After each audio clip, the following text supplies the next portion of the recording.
I know. I'm not surprised, actually. I'm not.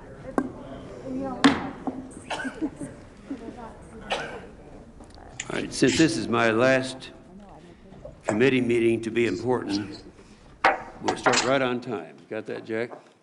All right.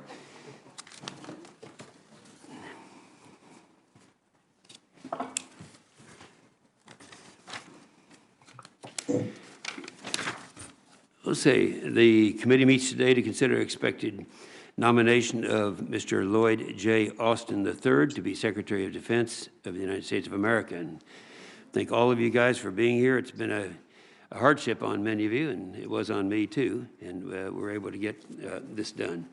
So, Mr. Austin, we welcome you, and a warm welcome to Charlene, your wife of more than 41 years. Now, my wife and I were 61 years. Think you'll make it? All right. We are very happy, Mr. Austin, you'll be introduced now by Senator Sullivan, a member of our committee, Senator Sullivan. Thank you, Mr. Chairman. The last time we were together as senators, our Capitol was under siege. America's authoritarian rivals abroad have been gloating about our disunity. Democracy brings chaos, they tell their people. Better to have a strong hand that keeps order. We live in an imperfect democracy, no doubt. In the American, I am proud and honored to introduce Mr. Lloyd Austin, understands our imperfections more than many. But on closer inspection, the world's dictators have little to celebrate. Congress went back to work on January 6th to count electoral college votes. Tomorrow there will be a transfer of power at the top of our government, as there has been since the founding of our republic. At some point, Chinese and Russian citizens will ask, why can't we do that? Why don't we have strong, resilient institutions that ensure the regular election of new leaders and vest self-government in the people? When these questions are asked, authoritarians like Xi Jinping and Putin won't be gloating anymore because they don't have answers. What does this all have to do with Lloyd Austin? A lot. Mr. Austin has been nominated to lead one of America's most trusted institutions, the Department of Defense. Many of us have worked hard to rebuild our military, but we can all agree that there has been too much turmoil at the top. As its civilian leader, I am confident that Mr. Austin will bring steadiness, leadership, and respect to this indispensable institution. I got to know Mr. Austin in 2005 and 2006. Serving together in an Army-heavy combatant command, conducting combat operations throughout the Middle East, we had what might be described today as an uneven power relationship. He was a two-star general, I was a major. He had spent decades on active duty, I was a reservist. He was a soldier, I was a Marine. I was just one of hundreds of field-grade infantry officers recalled to active duty, deployed in the region, during a challenging time for our nation. But when I asked for his help, Mr. Austin gave it. When I had a problem, he listened. And when I asked for guidance on an important mission, he provided it. A critical hallmark of exceptional leadership, especially for organizations like the Pentagon, is not just how one treats superiors, but how one treats subordinates. What I saw was respect, integrity, and someone who gets things done in a difficult environment. It is clear to me that the core principles of Mr. Austin's life have been duty, honor, country. That may sound quaint to some, but I think having individuals of impeccable character at the top of our government is more important than ever. Other than integrity, there's no singular requirement for the difficult job of Secretary of Defense. But as the former director of the Joint Staff and CENTCOM commander, Mr. Austin certainly has insights on critical issues such as interagency budget battles, working with our allies, and congressional oversight. Mr. Austin is fully committed to the constitutional principle of civilian control of our military, something that those who serve in uniform typically understand and revere more than those who don't. In that regard, I thought some of the testimony from our recent hearing on this important topic was a bit simplistic, with discussions about so-called military logic versus political logic. So let me play devil's advocate. The very nature of this confirmation hearing is evidence that civilian control of the military is not at risk in America. I believe the related but opposite problem should be of more concern today. No military experience in the top ranks of our government. With the exception of Mr. Austin, no nominee on the incoming Biden national security team has ever served in uniform. With regard to the entire Biden cabinet, only one other nominee has any military experience at all. This is not wise. If confirmed, I'm sure I won't agree with all of Mr. Austin's decisions. But when the inevitable budget battles occur, it will be critical for our nation's security and military members to have a Secretary of Defense who understands firsthand the very real morale and readiness problems that result from drastic cuts to our military. Let me conclude with this. We are living through difficult times, a pandemic, racial tensions, riots, turmoil at the top of the Pentagon, and rising dangers from China, Russia, and Iran. Mr. Austin's confirmation won't solve all these problems, but it will help. He represents the best of America, a man of integrity, humility, and character with a wealth of relevant experience. Our allies will take comfort in his confirmation, and our adversaries will take pause. And as America's first black Secretary of Defense, he will be an inspiration to millions, both in and out of uniform. I urge my colleagues to support his confirmation and the waiver it requires. Thank you, Mr. Chairman. Thank you, Senator Sullivan, and I do agree with your comments wholeheartedly, and I believe that we're going to be doing the right thing here. Now we have another introduction by Secretary Panetta, a former Secretary of Defense and a former very close friend of mine, and served together in the House together, and it's nice. It's been too long, Secretary Panetta, and you are recognized for your part of this introduction. Thank you very much, Mr. Chairman. Senator Inhofe, I always enjoyed our friendship going back to the House of Representatives. Ranking Member Reed, and distinguished members of this committee. It's an honor for me to again have the opportunity to appear before this distinguished committee, this time alongside Senator Dan Sullivan, to introduce President-elect Biden's nominee to be the 28th Secretary of Defense, Lloyd Austin. We do meet at a time of great peril for our nation, but it's also a time of great promise. We have endured a harrowing year, dealing with the deadly pandemic, and most recently, the violent attack on our Capitol, this Congress, and our democracy itself.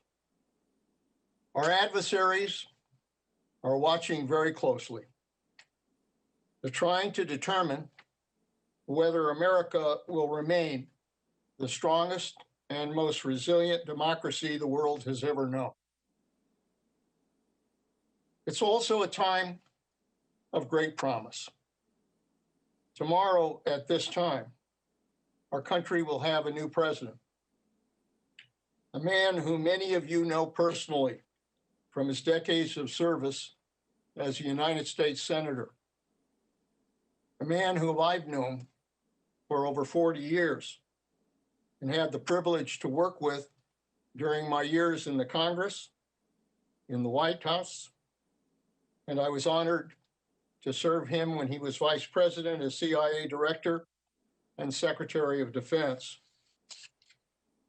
Joe Biden is absolutely committed to ensuring that we remain the strongest military power on the face of the earth. He believes that we must have the best trained, best equipped, and most capable fighting force in the world. And he believes that the Department of Defense must be led by someone who not only knows the issues of war and peace, but also knows the heart and soul, the women and men who bravely wear the uniform, put their lives on the line, and fight for our freedom. That's why he selected Lloyd Austin to serve as Secretary of Defense. Lloyd's accomplishments at the Department of Defense are without peer. He graduated from West Point. He led troops at almost every level, commanded in combat, served as America's military commander during the drawdown in Iraq. He served as Vice Chief of Staff of the Army and as Commanding General of the U.S. Central Command. And all of you know that that's one of the key combat commands at the Department of Defense. I met Lloyd when I came to DOD as Secretary in July of 2011. We had just 6 months to implement the drawdown in Iraq. and Lloyd was the man on the ground charged with getting it done.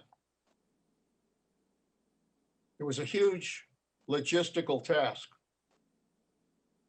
He consulted carefully with the president, with the vice president, the national security advisor, his colleagues at the State Department, and those in the intelligence community. And he carried out with diligence and professionalism the plan that was set forth by me and other civilian leaders at the Pentagon. He had to negotiate with the Iraqis, who were not easy to negotiate with at that time, and ensured that our troops and all of their equipment could redeploy safely while protecting America's core national security interests. I mentioned this episode because I know that many of you are wondering whether a former general officer can uphold the principle of civilian control of the military. I've spoken to Lloyd, and there is no doubt in my mind that he will uphold the principle of civilian control. And frankly, the best military officers that I had the honor to serve with are those who understand the importance of civilian control. And Lloyd was one of those. He will respect the civilian chain of command, enshrined not only in tradition, but in law. He will ensure there is transparency and accountability at the Pentagon. He'll make himself and department leaders available to this committee and to the Congress for oversight. And he'll provide regular briefings to the American people. He will support the appointment of civilian leaders across the office of the Secretary and the department. He knows that while we cannot defend our nation without our armed forces, we cannot defend our democratic form of government without strong civilian stewardship of our national security. Lloyd Austin is a man of uncommon character and decency and courage. He's a trailblazer, feared by our enemies and admired by those that he led. He was the first African-American general officer to lead the Army Corps in combat. He was the first African-American to command an entire theater of war. And if confirmed, he will be the first African-American to lead the Department of Defense. In sum, Mr. Chairman and members of the committee, I believe that Lloyd Austin is the right person at the right time, man that we need at this moment to lead the Department of Defense. He's clear-eyed about the threats, and we know there are a number of threats we're dealing with abroad: China, Russia, Iran, North Korea, cyber attackers, and terrorists. He understands the value of alliances, keeping them strong, supporting them. And he's prepared to shoulder the awesome burden of sending our best men and women in uniform, if necessary, into harm's way, the most difficult task we, who've been Secretary of Defense, had to assume. As Americans watched the tragic images from the Capitol Rotunda on January 6th, I was reminded of one painting in that space that has always represented for me the ideal of service to country. That's the oil painting of George Washington resigning his commission as general in the Army so that he could assume the duties of being the nation's first president. It's a statement about our democratic form of government that has stood the test of time in that hallowed citadel of liberty.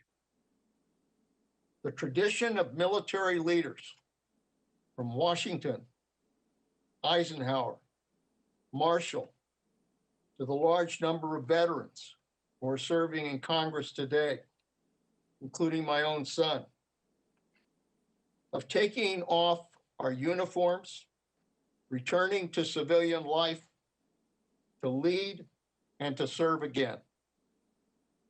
That tradition is as old as our republic itself and essential to the quality of leadership we need in order to protect our Constitution and our national security. I am absolutely confident that Lloyd Austin will follow in that tradition. I'm honored to introduce him to the committee and urge his swift confirmation.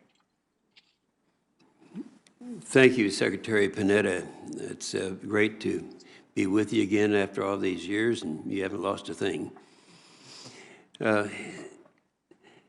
Okay, Mr. Austin, we have our first 7 questions, and you know what they are, so you're ready to answer them, but answer them audibly if you would. Have you adhered to applicable laws and regulations governing conflict of interest?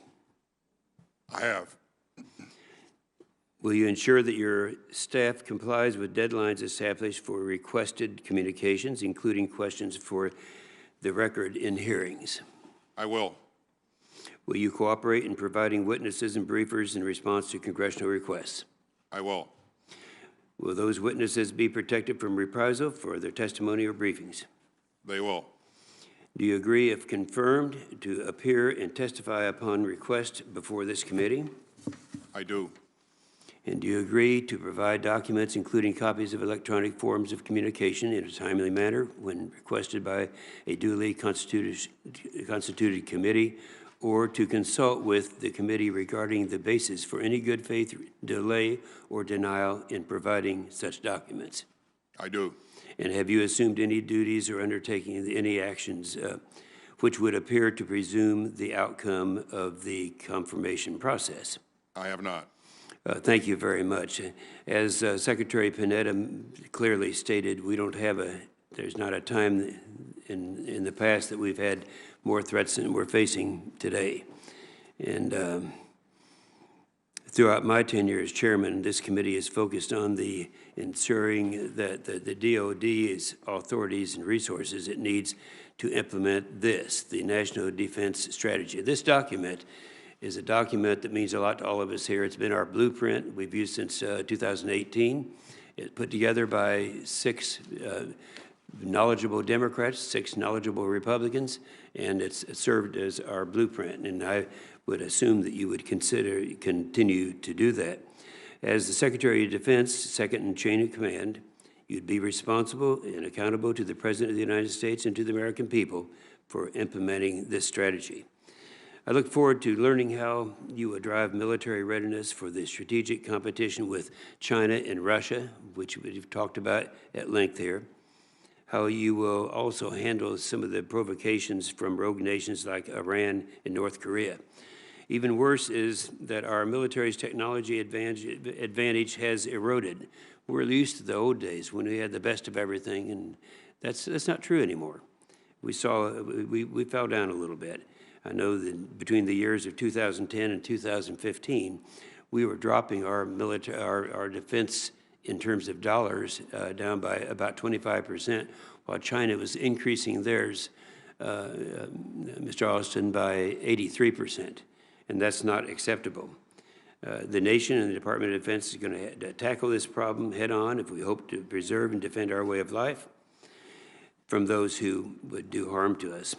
Now, if confirmed, you would have the honor of leading a team of Americans who represent everything that is noble and best for our nation, our soldiers, our sailors, our airmen, Marines, space guardians, our military families. And by the way, on the military families, we always hear from those who are a little less enthusiastic about a strong national defense that we spend more than Russia and China put together. And there's a reason for that. The reason for that is we care about the families. We care about housing. We care about the largest single expense that we have in military is for our families, our military families. Now, in a communist country, you don't have that. They just give you a gun and said, go out and shoot people. So that's what we are concerned about, and we will continue to do that. Our many defense civil servants also sacrifice day in and day out for our national security and rarely get the credit for they deserve. The department will require strong civilian leadership. For you to serve as the Secretary of Defense, Congress must provide an exception to the law that prohibits individuals from being appointed if they are within 7 years of their military service. Last week, this committee held a hearing on civilian control of the armed services, which I think it was instructive. I've never been all that concerned about the 7 years, but others have. I hope that you will share with the committee what actions you will take to ensure your tenure reflects and protects the principle of civilian control of the military if you are confirmed. We look forward to hearing your views on these and other important issues. Senator Reed. Well, thank you very much, Mr. Chairman, and I join you in welcoming Lloyd Austin to today's hearing. General, I want to thank you for your 4 decades of military service to our country, and I appreciate your willingness to return to public service, this time in a civilian capacity. In addition, I want to welcome your wife, Charlene. I also want to recognize and thank former Secretary of Defense Leon Panetta, who spoke on your behalf, and in addition, Senator Sullivan for their introductions. Today's hearing is also very different from previous Secretary of Defense nomination hearings. Due to recent security threats, the Acting Secretary of Defense has authorized the deployment of 25,000 National Guard troops to Washington, D.C. I never thought I would see such a large display of U.S. military force on the streets of our country. I thank the service members and the other federal agencies for ensuring that the U.S. Capitol and the inauguration is safe and secure. In addition, the world continues to be engulfed in a global pandemic that has caused hundreds of thousands of deaths in the United States and sickened millions more. This has not only affected the way we conduct our hearings, but has become the paramount issue facing the new administration, including the Department of Defense. General Austin, you have a long and distinguished career. You have served at the highest echelons of the Army and capped your service as the commander of U.S. Central Command. If confirmed as the next Secretary of Defense, you will face a daunting array of current and emerging security threats. U.S. strategic priorities have shifted in recent years, as reflected in the 2018 National Defense Strategy, to focus increasingly on the near-peer competition with China and Russia. At the same time, the Trump administration, through its disruptive behavior, has eroded faith in U.S. global leadership with adverse strategic consequences. Indeed, our national defense strategy must be a component of an overall national security strategy that embraces all aspects of soft power as well as military power. As a former commander of U.S. Central Command, you have valuable experience to addressing security threats in Iraq, Afghanistan, Syria, Yemen, and elsewhere in the CENTCOM area of operations. The incoming Biden administration faces an immediate challenge with respect to Iran's growing nuclear, ballistic missile, and proxy capabilities. The Department of Defense will play a key role in deterring these threats while supporting diplomatic efforts. In Iraq and Syria, while the physical ISIS caliphate has been defeated, the underlying factors that gave rise to ISIS and al-Qaeda remain largely unaddressed. Defending against transnational violence, extremist groups will require continued vigilance. In Afghanistan, our allies and partners need to be reassured that going forward, they will be consulted up front on any changes in U.S. force posture. The incoming administration will need to assess the conditions on the ground, including whether the Taliban is in fact living up to their commitments and what level of support is required to protect U.S. national security interests and invigorate a diplomatic solution. In addition to these broad strategic challenges, as Secretary of Defense, you must also grapple with issues specific to the management of the department. The fiscal year 2022 budget will be the first that is unconstrained by the Budget Control Act, and some view this as an opportunity to redirect the overall defense budget. This year will mark an inflection point in how the department prioritizes resources it needs to accomplish its missions. The department must focus its efforts on critical technologies like artificial intelligence, quantum computing, biotechnology, and cybersecurity, while also emphasizing rapid delivery of advanced new weapon systems on timelines that keep pace with technological change. The Department of Defense must partner with Congress to find ways to retire legacy systems without incurring too much risk operationally or economically. The department also has management challenges that require investment in great people to manage the complexities of the Pentagon and its processes, rather than an endless search for budget cuts and workforce reductions. Ensuring robust funding for full-spectrum readiness, including additional home station training, flying hours, steaming days, depot maintenance, and installation sustainment, has been a high priority for this committee, and I expect it will be yours too. The department must also hold private housing companies and their defense chain of command accountable to ensure families live in the homes they deserve. Our men and women in uniform and the civilian workforce that supports them remain this committee's top concern, and they must be yours as well. Recruiting and retaining a sufficiently sized, trained, and equipped military of the necessary quality of character and talent to meet national defense requirements is always a paramount goal of the Secretary of Defense and this committee. Successful recruiting and ensuring the health of the force has been and will continue to be a challenge while we finish the national fight against COVID. General Austin, as I have recounted in great detail, if confirmed, you will manage the department coping with many extraordinarily difficult issues.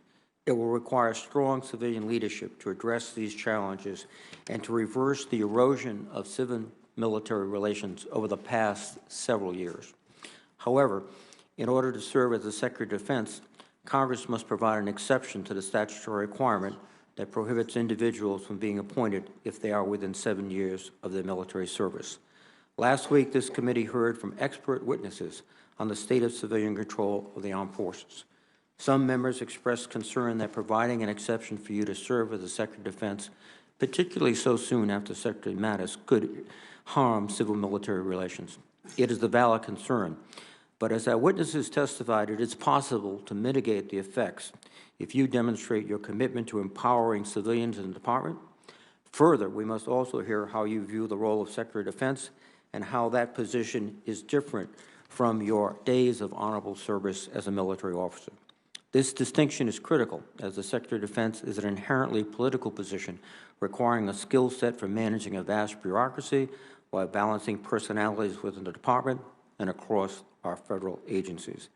Relatedly, an effective secretary must be transparent with Congress. Tensions often exist between the executive and legislative branches, regardless of political party.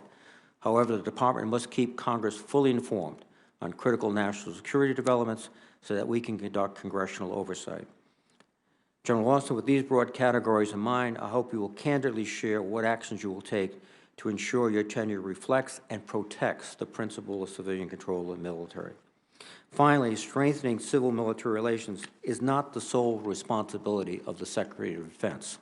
Congress has a role too. This includes expeditiously confirming qualified civilian nominees to serve in the Pentagon. Furthermore, I believe Congress should revisit the headquarters reductions implemented over the past several years. While well-intentioned, these budget cuts have sapped the Department of experience, expertise, and institutional knowledge, all of which degrades the Department's ability to oversee the critical policy issues that are integral for robust civilian oversight. Again, I thank you, Mr. Chairman, and I look forward to hearing from our nominee. Thank you, Senator Reed. Excellent, excellent statement. With some senators attending remotely, I want to let everyone know how we're going to run this thing. Since it's impossible to know exactly when our colleagues who will be joining via computer, we will not follow our standard early bird timing rule. Instead, we'll handle the order of questions by seniority, alternating between sides, Democrat and Republican, until we have gone through everyone. Then we'll see how much time we have left and what the wish is. We will do the standard, instead of doing the standard 5 minutes, Senator Reed and I have have agreed that 7-minute rounds might be more appropriate. And I ask my colleagues on the computers to please keep an eye on the clock, which you should see on your screens. And we'll try to adhere to those 7-minute rounds. Finally, to allow for everyone to be heard, whether in the room or on a computer, I ask all colleagues to please mute your microphone when you're not speaking. Mr. Austin, we'll begin with your opening statement, and be assured that the entirety of your written statement will be made a part of the record. General Austin. Well, thank you, Mr. Chairman, and Ranking Member Reed, and members of this committee. I'm grateful for your time this afternoon, especially during these momentous days. It was apparent to me and to all Americans 2 weeks ago how seriously you take your duties to the Constitution, and I thank you for that commitment. I know that you share my gratitude for the commitment of the men and women of the Department of Defense as well, who share your devotion to that founding document, our Constitution. Many of them are serving overseas. Some of them are serving just outside this room. And all of them are keeping us safe. We owe much to their selflessness and to that of their families. I want to thank Senator Sullivan and Secretary Panetta for their kind words of introduction. I am truly grateful.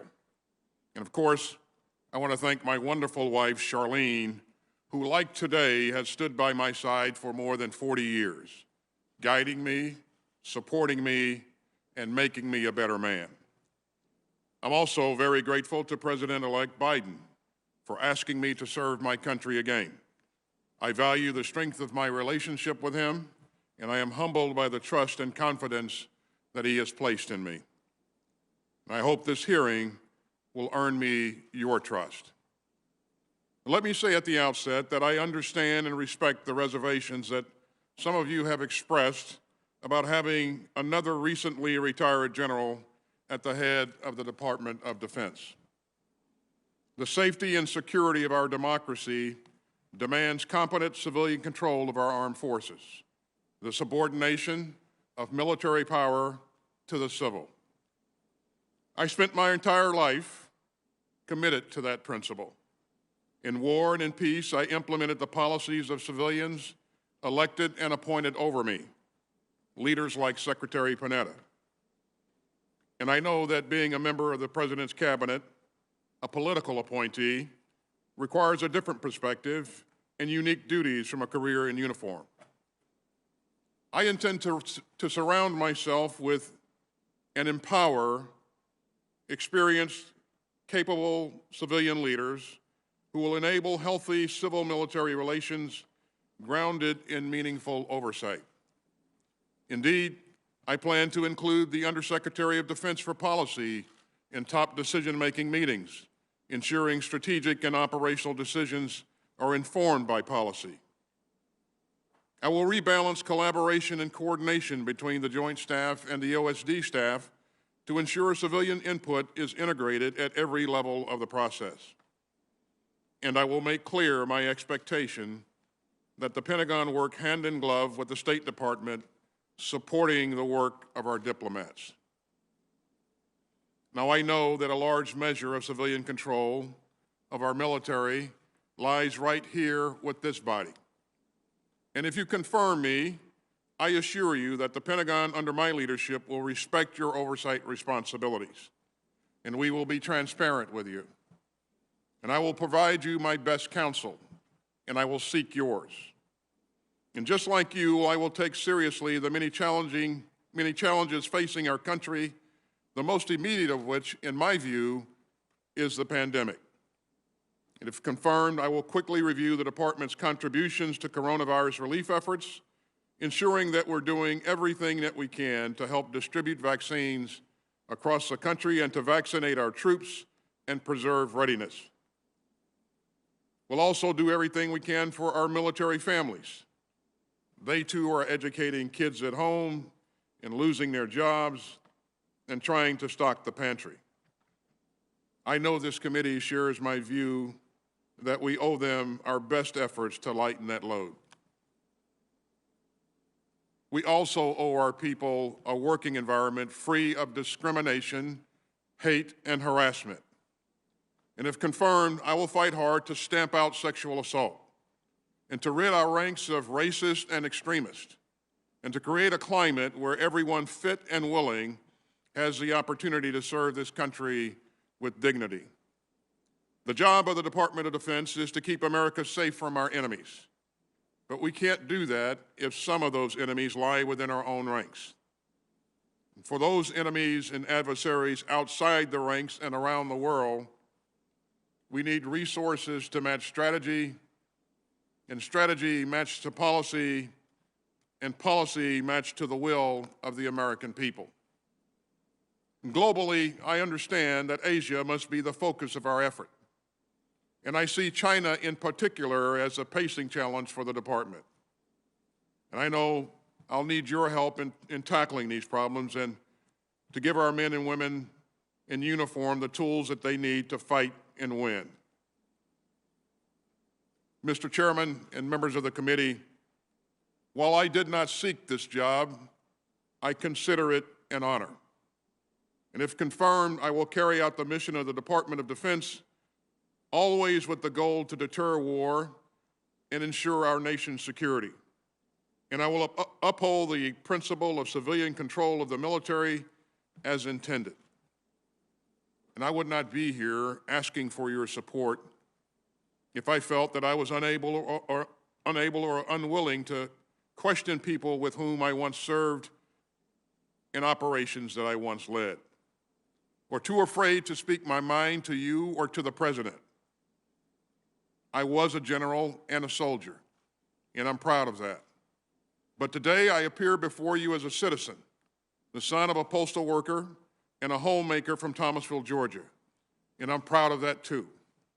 And if you confirm me, I am prepared to serve now as a civilian, fully acknowledging the importance of this distinction. And I thank you again for consideration of my nomination and for your steadfast support of our men and women in uniform, our civilians, and their families, and I look forward to answering your questions. Thank you, Mr. Chairman. Thank you, General Austin. Great statement. You heard my comments, General Austin, about the document, the National Defense Strategy. You're familiar with this. I'm sure you've read it many times. What do you think about its relevance today? Have you seen changes that should be made in this, or what you're feeling today contemporarily about this statement? I think much of the document is absolutely on track for today's challenges, Mr. Chairman.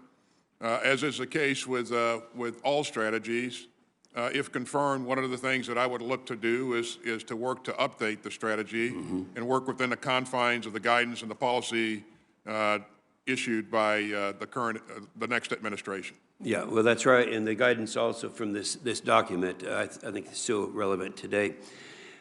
In this document, the previous two Secretaries of Defense, Secretary Mattis, Secretary Esper, both agreed that that document, it prescribed that we'd probably need a 3 to 5% real growth in defense budget effectively in the coming years. Do you agree generally with that statement? Well, Mr. Chairman, as I said in the opening statement, I believe that our resources need to match our strategy, and our strategy needs to match our policy. Mm-hmm. Yeah, I would assume that would be yes.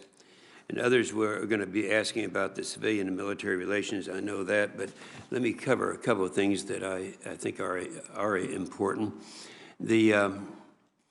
On the nuclear triad, a lot of people who have different ideas on what we should do and the priorities we have in our defense system, they try to whittle away at the nuclear triad. And we have always felt, in the Secretaries of Defense, that nuclear deterrence is, do you agree with them that their assessment that nuclear deterrence is the DOD's highest priority mission?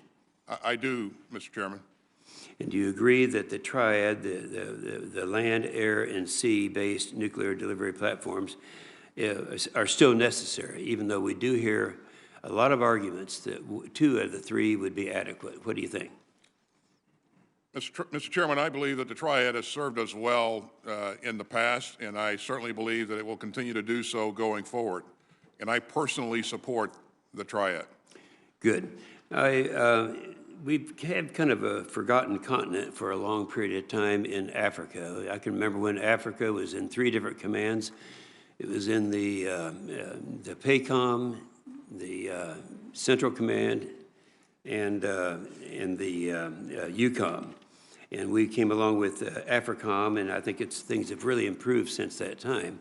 And I think it's a critical theater for implementing this national defense strategy that we have. We see China all over. People talk about the South China Sea, about their building of the islands and all these things that are going on, but they forget that China has, for the first time, left their city limits to support a major objective on their behalf, and that's in Djibouti. And they go not just in Djibouti, but all throughout China, as far south as the southern part of Tanzania, and so it's very active in that area. I would ask you, right now we have some 6,000 DoD personnel on the continent. I know there's an effort in this last administration to be reducing in some areas what our presence, what our resources, how they should be put out. My feeling was that we had inadequate resources to start with only 6,000 in the entire continent. Do you have any thoughts that you've given to that in terms of the resources that we need to use in that part of the world? Mr. Chairman, Africa, like some other places in the world, has been one of those places where we've been able to gain good effect with a small amount of investment by helping our partners to increase their ability to defend their sovereign territory and to protect themselves. That's excellent. We have to keep in mind that many of our closest allies are there right now, and if we should deteriorate our presence in any way, we would, I have a feeling they'd do the same thing. So I appreciate that very much. One last thing I want to touch on, because it is a current issue. Ever since the International Court of Justice ruled way back in 1975, I believe it was, that we have in Western Sahara, we supported a referendum for self-determination. Now, the United States has done that ever since the 1970s. The UN has done that since the 1970s. The African Union has done that, and most all of the 52 nations of Africa have all stated that the Western Sahara should have a referendum for self-determination. What do you think? Well, that's an issue that I certainly would want to take a closer look at, Mr. Chairman, before I gave you a detailed answer. But it's one of the things that I'll look at, if confirmed, right away going into the position. Yeah, and I'd like to have you keep in mind that they have been consistent for so many years now. And so I would anticipate that your feelings would be the same. Senator Reid. Well, thank you very much, Mr. Chairman, and thank you, General Austin. One issue that is obvious is the discussion of the erosion of civilian control, participation, influence on the Department of Defense. That was highlighted by the National Defense Security document, which the chairman has displayed. But the suggestion there was it was not something that was happening in an instant, that it was taking place over years. And part of that, I believe, is the lack of competent civilian authorities in place. There are many individuals, as I suggested in my statement, that are acting. There are others who are civil servants who have been pushed up into jobs that normally require confirmation, and there's been a lack of sometimes candidates for confirmation. So I would ask you, if you are confirmed, will you do your utmost to ensure that every position, civilian position in the department is filled, that we get nominees promptly? I know you have to work through the White House, and that other individuals will be put in positions where they are both skilled and qualified.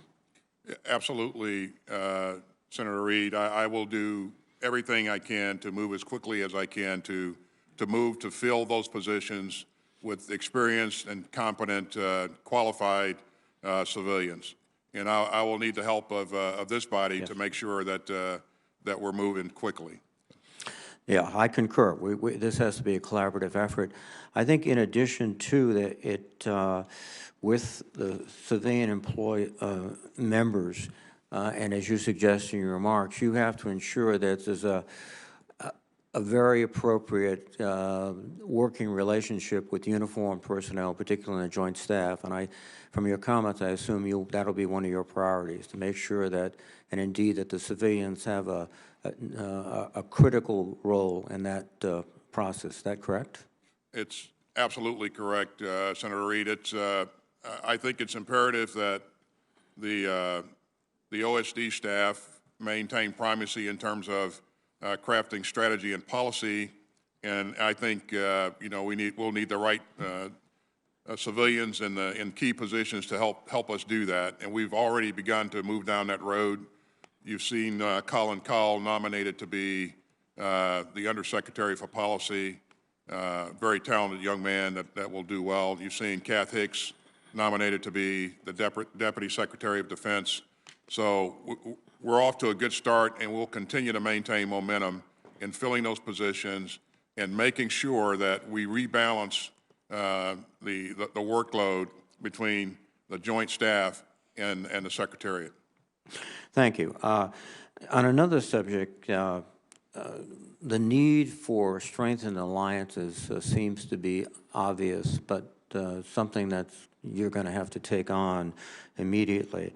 I'm thinking of the Pacific Defense Initiative, which the chairman was the principal author, and it's based on solidifying our relationships, both the diplomatic and operationally, with our near partners in the Pacific, the Australians, the Japanese, and the South Korea, and then building further with other Pacific nations. And I would presume and hope that you would see that as an important task also, building up our relationships and alliances, which in many respects have been neglected. Is that something that you see as important? I think it's critical, Senator Reid, and I also very much look forward to going out and refurbishing those alliances and making sure that we build additional capacity where possible. And you can look to when we do begin to travel again, that that region will be one of my first stops. Right.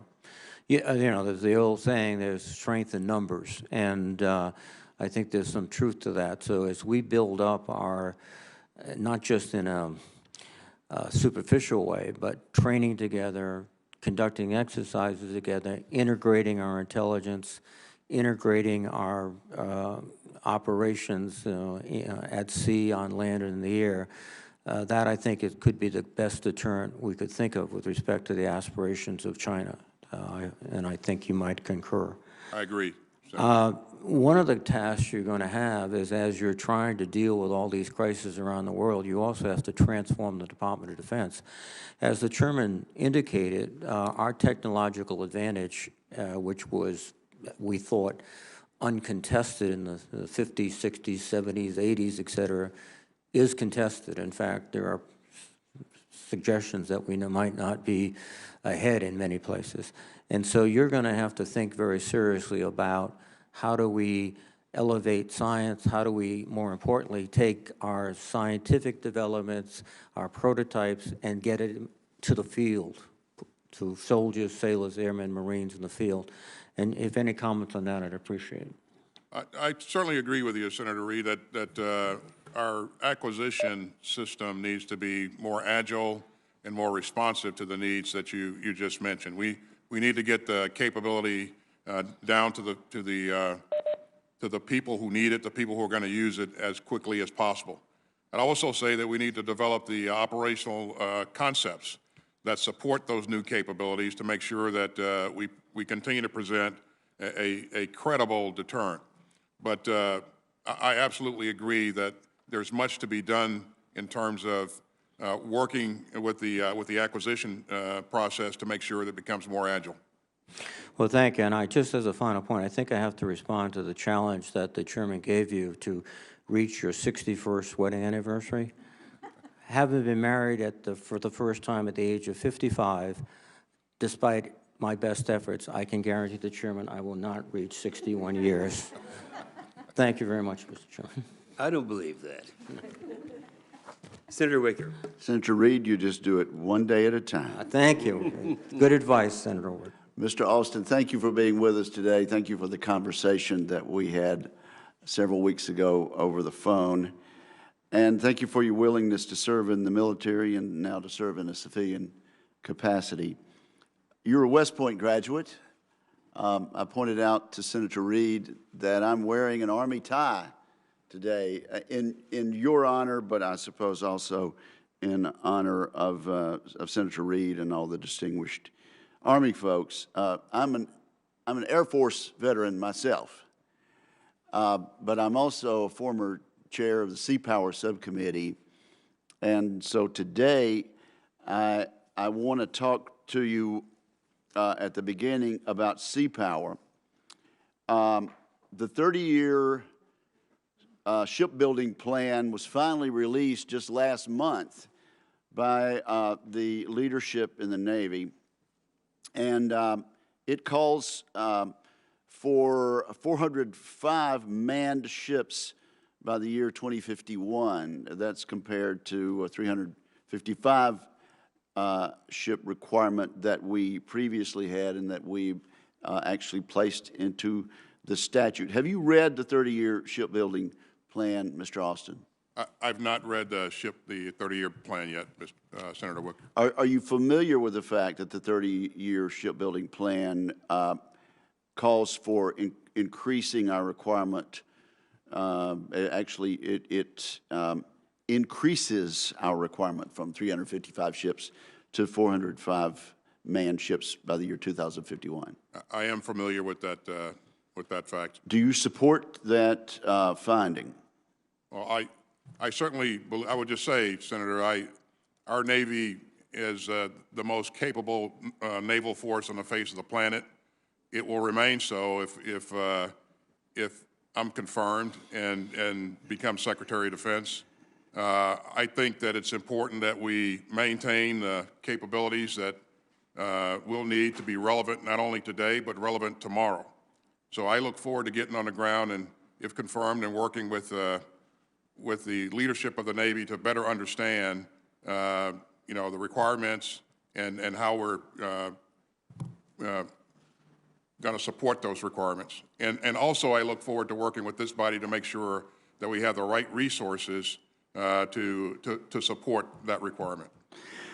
Well, that does bring me to a point that I need to make, and that is that within the administration, it's not only the White House and it's not only DOD, but also OMB is a mighty big gorilla sitting in the room there, and they force a lot of constraints upon us. Let me just say to you that I hope you will soon become familiar with this shipbuilding plan and be able to give us a more definite answer about the need for an increased Navy to do the things that we have to do. It calls for adding 82 new ships between 2022 and 2026 at a cost of $147 billion. Previously, that number was only 44 ships. So the new requirement, the new plan is 82 new ships in that short 4-year period rather than 44 ships, and an extra $45 billion over that time frame. So rest assured that we need to have more conversations there. The distinguished chairman mentioned China, the fact that their ambitions not only are in the Pacific, but also extend to Africa, and he named a few locations there. The DOD report to Congress on China recently said it is likely China will aim to develop a military by mid-century that is equal to, or in some cases superior to, the U.S. military. Do you agree with that assessment, Mr. Austin? I would agree. I would agree that that's their goal. My job, if confirmed as Secretary of Defense, is to make sure that we develop the capabilities, the plans, and the operational concepts to ensure that we maintain a competitive edge. And so that while that may be their goal, I would, again, if I'm confirmed, would intend to make sure that that never happens. Well, it's my contention that the new shipbuilding plan calling for 405 manned ships by the year 2051 and additional 82 new ships in the next 5 years is part and parcel to answering that challenge. What do you say to that, Mr. Austin? I'd certainly say that we need to have the right kinds of capability to be able to counter the emerging threat. And again, I look forward to having that conversation with the Department of the Navy. If that's the analysis that's been provided by the Navy, I have every reason to believe that it's accurate. But I really would like to have that conversation in more depth. Let me quote another Army man, a distinguished chairman of the Joint Chiefs of Staff, General Milley, who said just last month, quote, "Look, I'm an Army guy and I love the Army, but the fundamental defense of the United States and the ability to project power forward will always be for America, naval and airspace power." I would just commend to you that statement and suggest that the additional sea power is going to be necessary.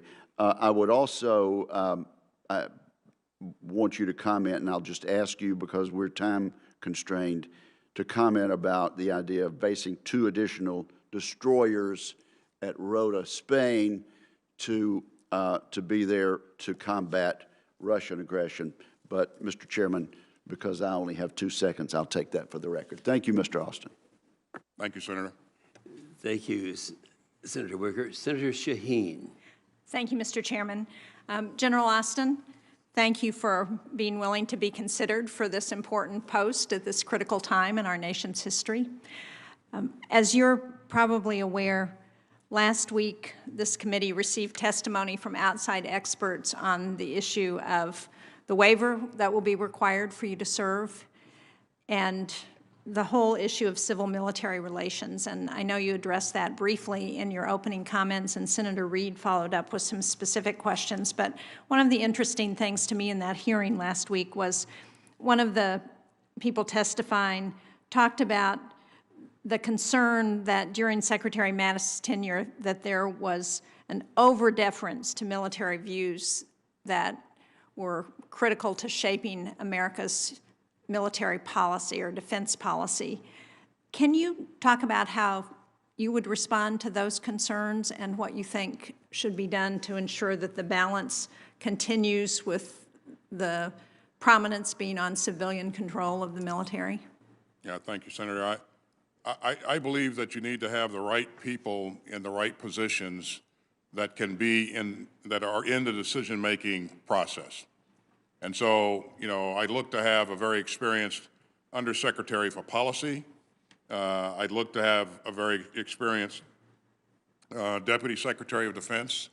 My Chief of Staff will not, if I'm confirmed, will not be a military person, but yet a person that really understands strategy and policy and also has deep ties to the Hill as well as to the White House. And so I think the people in the room and contributing to the decision making, it makes all the difference in the world. So to answer your question, I will make sure that we staff the positions with the right people who have the right experiences and who are not afraid to provide their input, and I will empower them to make sure that they have the flexibility to get the job done, to coordinate with the Joint Staff and coordinate with other agencies to ensure that we have a policy, significant policy input on every decision.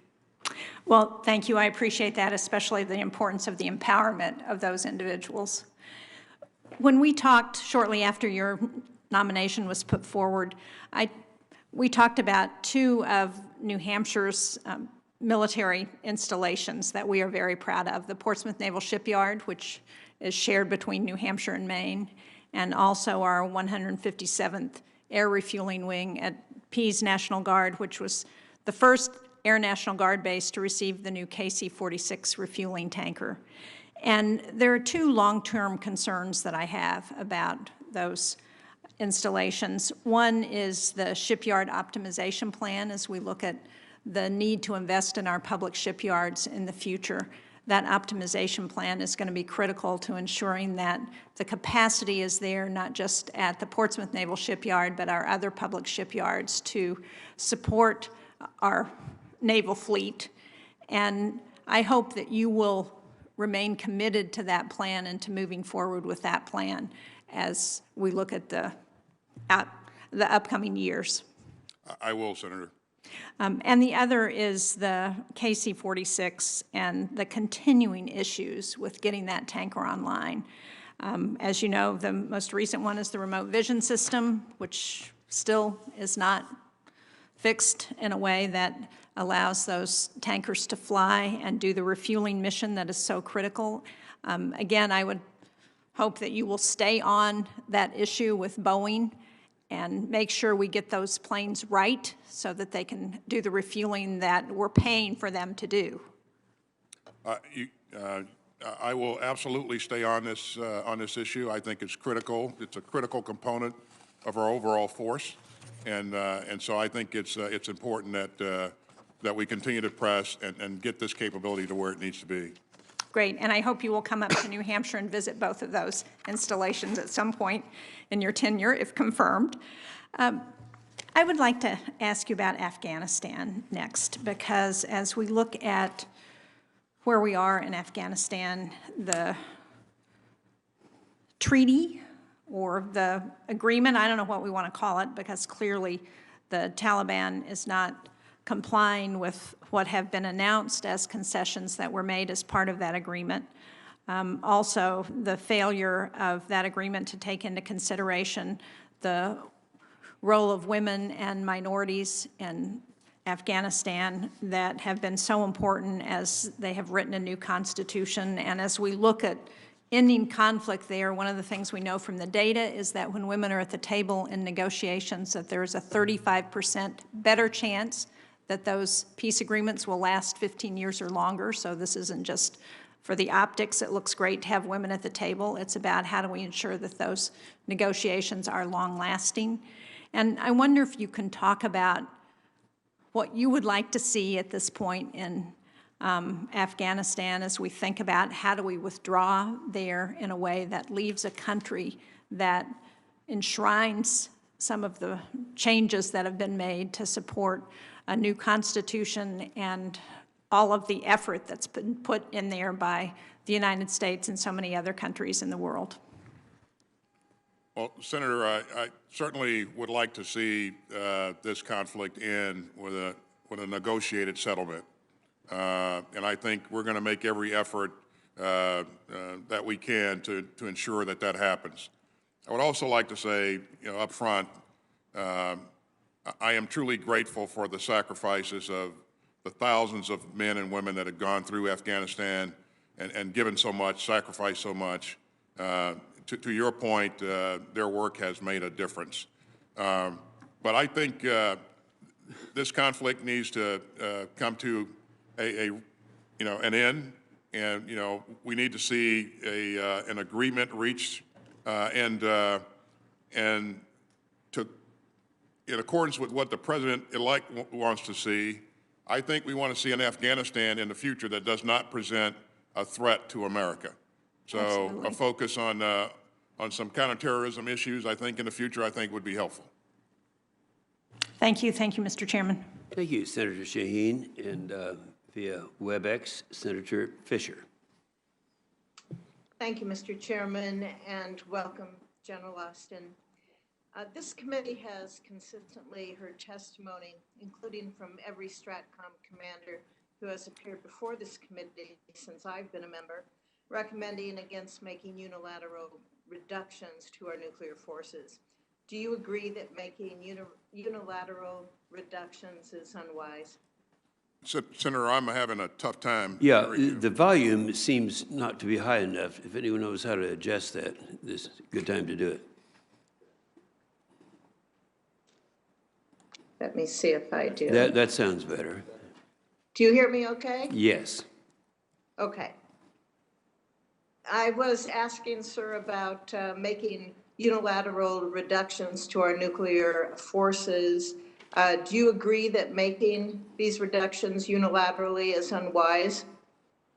I think that we should, I look forward to getting on board if confirmed and having an ability to kind of look under the hood and see exactly what we're doing with our nuclear forces.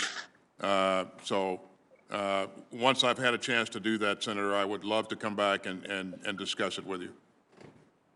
In your answer to some questions that were sent over to you, you said that, I believe it is in the national security interests of the United States and its allies and partners to pursue formal, verifiable arms control agreements that reduce the nuclear threats from Russia and China. Is that correct? That's correct, Senator.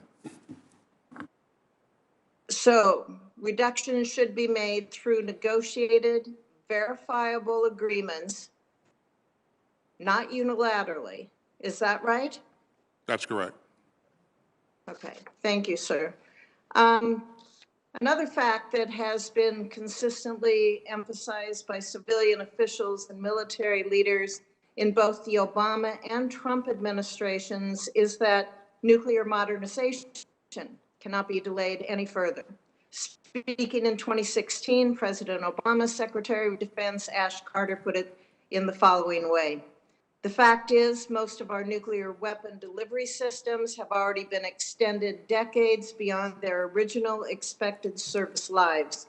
So it's not a choice between replacing these platforms or keeping them. It's really a choice between replacing them or losing them.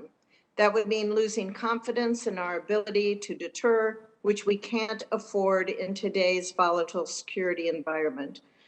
More recently, Admiral Richard, the current STRATCOM commander, in his posture statement last year, testified that, quote, many of the modernization and sustainment efforts necessary to ensure that deterrence viability have zero schedule margin and are late to need, end quote. He went on to state, we cannot afford more delays and uncertainty in delivering capabilities and must maintain a focus on revitalizing our nuclear forces and the associated infrastructure. General, is this also your understanding of the modernization schedule? Well, again, I misunderstood your first part of the question there when you started out.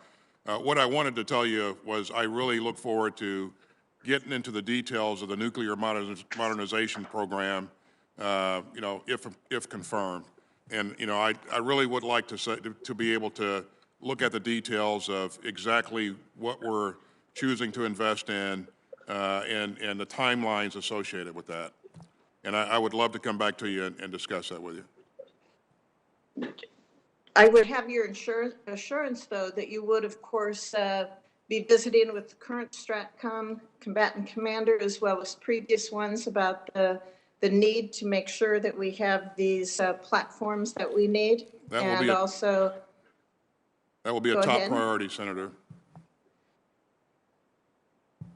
I guess I'm kind of surprised by your answer, General. When the chairman asked you about the triad, specifically about maintaining an effective nuclear triad of land, air, and sea-based platforms, I thought your answer was, yes, we have to maintain that effective nuclear triad. Is that correct? That's correct, Senator. And I realize that that you do have to review where we currently are in modernization, but I would think having an understanding that every administration and every STRATCOM commander and also our secretaries of defense have been adamant that we cannot fall behind on this. Your answer that you would have to get back on me is somewhat surprising. I understand it's a complicated topic, but it is a 60-year-old foundational concept that we have here. Yes, Senator, and I think that we're in agreement that this is a priority. This needs to remain a priority. What I was just conveying was the specific timelines of which pieces are being resourced at what rate. Those things I would really like to get into details and have a further discussion with you on. But there's no question that I consider this to be a priority, and it will remain a priority. And I look forward to getting with the STRATCOM commander and having that discussion in detail. Well, thank you. I hope also, if you are confirmed, you will be a strong advocate for the National Nuclear Security Administration being able to receive sufficient funding so that they can meet the Department of Defense's needs. I will be. Okay. Thank you. Thank you, Mr. Chairman. Thank you, Senator Fisher. Now via WebEx, Senator Gillibrand. Thank you, Mr. Chairman. Mr. Austin, President-elect Biden made overturning President Trump's ban on open transgender military service a day one priority. Can you confirm your commitment and tell the committee how you plan to reinstate open service? I support the president's plan or plan to overturn the ban. I truly believe, Senator, that, as I said in my opening statement, that if you're fit and you're qualified to serve and you can maintain the standards, you should be allowed to serve.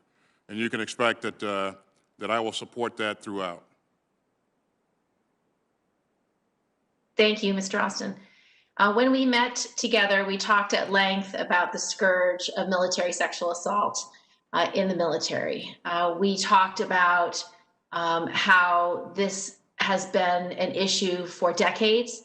And in fact, we talked about all the efforts that the Department of Defense has made over at least the last decade that I've been on the Armed Services Committee to try to eradicate it. Every Secretary of Defense from the last 25 years has said there is a zero tolerance for sexual assault in the military. But every time they say there's zero tolerance, we look at the facts, we look at the evidence, we look at how many sexual assaults are committed, how many go to trial, how many end in conviction, and we don't seem to improve at all. In fact, last year, the Department of Defense announced a record number of sexual assaults reported by or against service members and the lowest conviction rate for their assailants on record. In your opinion, does this reflect good order and discipline within the military? Does this reflect enhanced military readiness?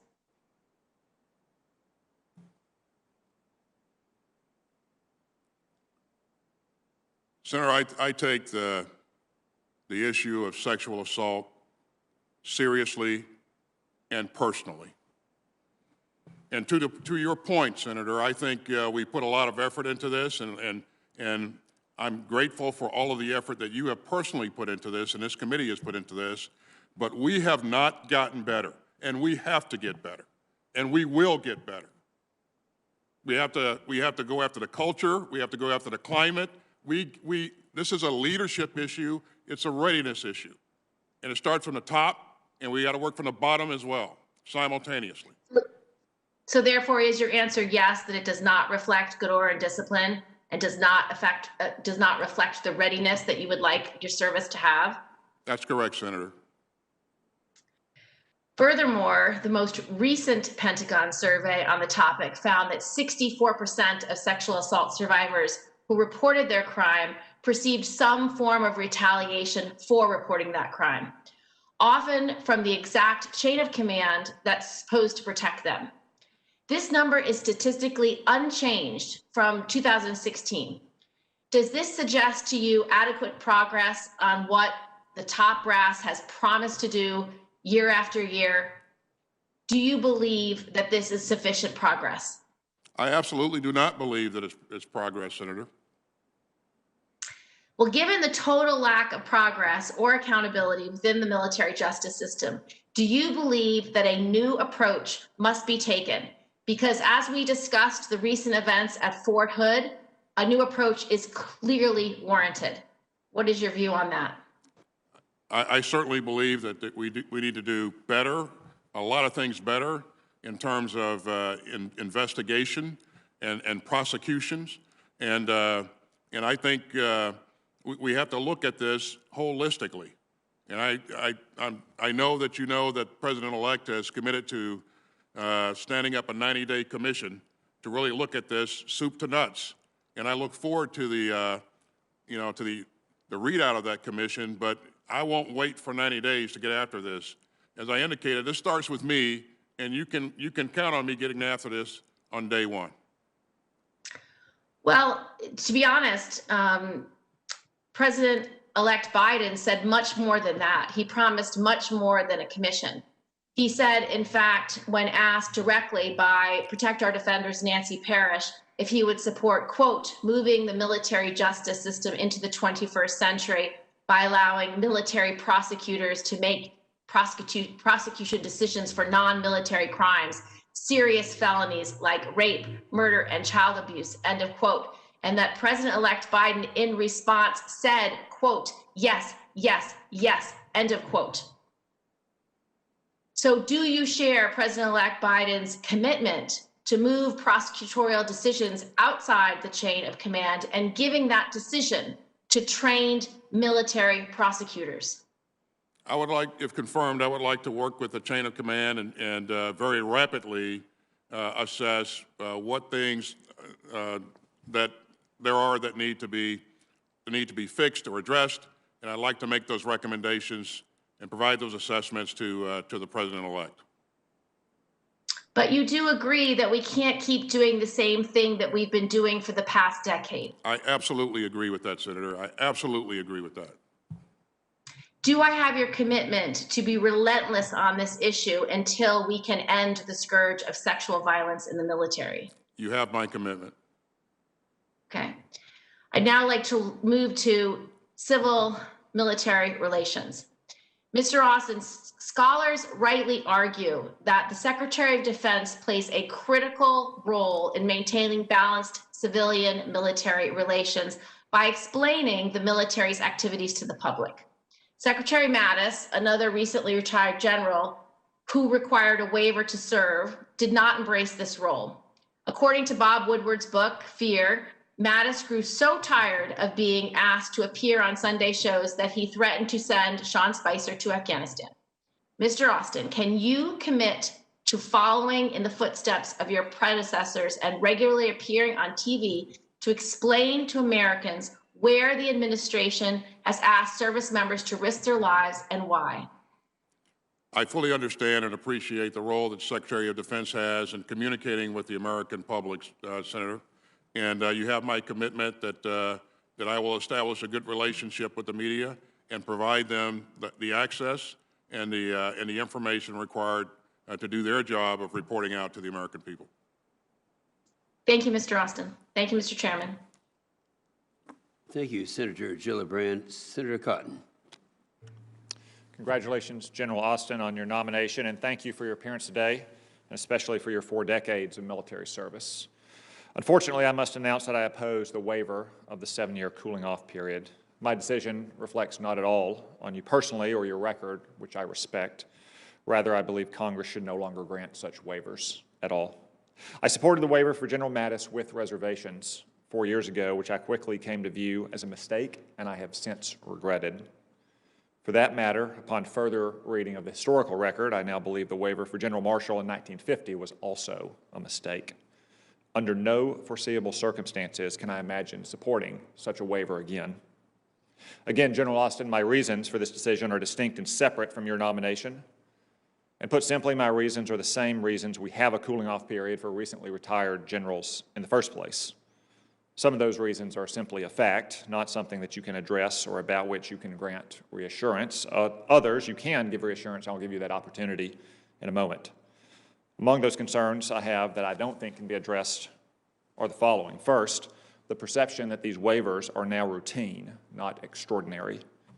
Senator Reid said in 2017 that he wouldn't support another waiver and they should only happen, quote, once in a generation. No matter what we say, though, if we approve 2 waivers in just 4 years, our actions will speak louder than our words. Second, the perception among flag officers that a 4-star billet isn't a career capstone. Some generals and admirals may begin to think if they play their cards right, they too can become a secretary in just a few years. I don't think that's good for the force or for the country. 3, the perception among the American people that the military expertise of our general officers is the same as national security expertise more broadly, and that the latter resides chiefly in the military, which I also believe is unhealthy for our democracy. And 4, the perception of potential Army favoritism. As a 41-year officer in the Army, many observers may disbelieve that you can hang up the Army green, rightly or wrongly. If you make the right decision for the Army over the other services, and those services advocates may say it's because of favoritism. Make the correct decision for another service against the Army, and the Army's advocates will say you're protecting your flank against such charges of favoritism. Neither one of those may be true in the case, but I believe it's unavoidable. Those concerns alone are weighty and enough for me to oppose this waiver, as I should have done 4 years ago. But there are still more reasons behind the cooling-off period. As I said, though, you can give reassurances about some of these concerns, and I want to give you the opportunity to do that. First, Secretary of Defense is not a partisan job, but it is very much a political job. Bob Gates is a good example. He served in a Republican and Democratic administration with great political skill.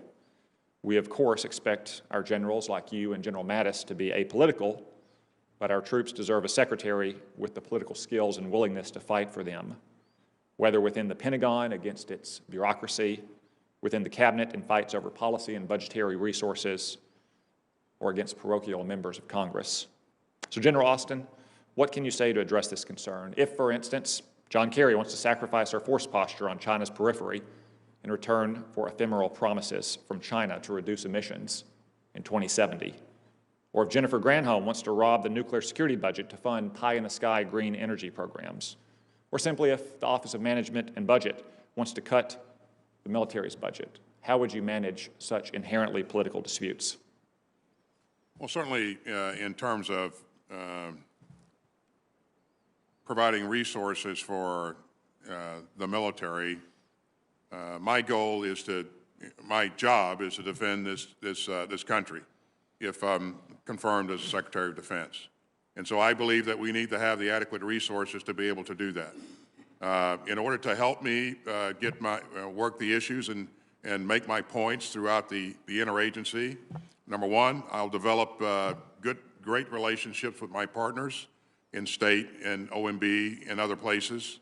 Number two, I'll hire the right people to be on my staff to make sure that they are working with me and crafting the right language to be able to be successful in this dialogue.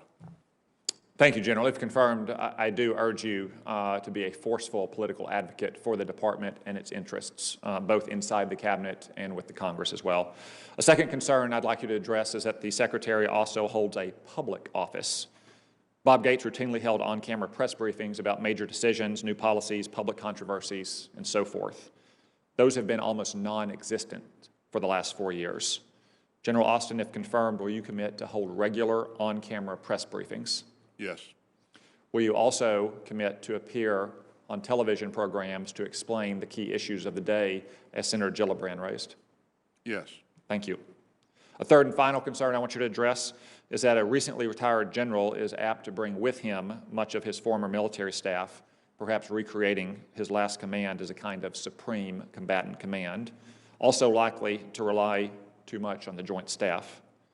General Austin, could you please discuss, if confirmed, how many of your former military staff from your various senior commands you plan to hire, and how you will balance the joint staff with civilian appointees, the services, and the combatant commands. The key billets for my staff, all of those positions are being, we're looking at filling all of those positions, if I'm confirmed, with experienced senior civilians that again, I'll empower to be able to get their job done. Thank you.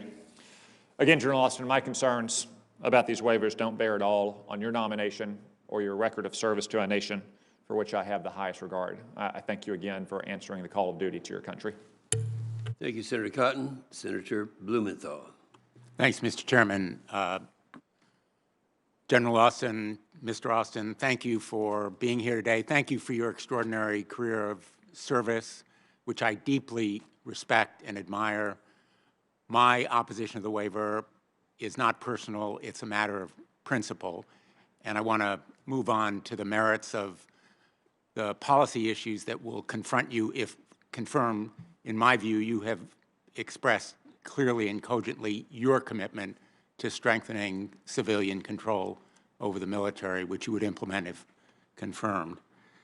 First, I have been deeply alarmed, as have been many of my colleagues, by the rise of white supremacist and extremist ideology in the military. You and I have discussed it. The latest signs are, in fact, that 2 National Guard members have been removed from their duties regarding the inaugural because of their potential links to extremist sentiments or organizations.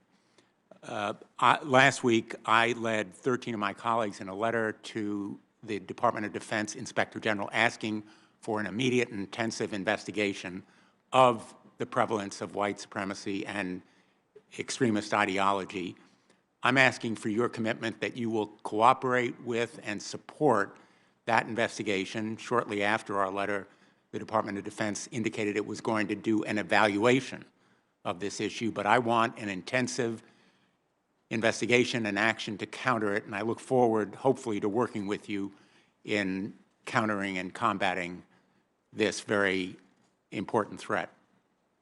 I certainly look forward to working with you on this, Senator. I think this is critical. I would share a story with you that from my past, where when I was a lieutenant colonel working in probably one of the finest organizations in the Army, the 82nd Airborne Division. We woke up one day and discovered that we had extremist elements in our ranks, and they did bad things that we certainly held them accountable for. But we discovered that the signs for that activity were there all along. We just didn't know what to look for or what to pay attention to, but we learned from that. And I think this is one of those things that's important to our military, to make sure that we keep a handle on, make sure our leaders are doing the right things, that they're taking care of their troops, they understand, they know their troops, and we can never take our hands off the wheel on this. This has no place in the military of the United States of America. Thank you very much. I really appreciate that answer.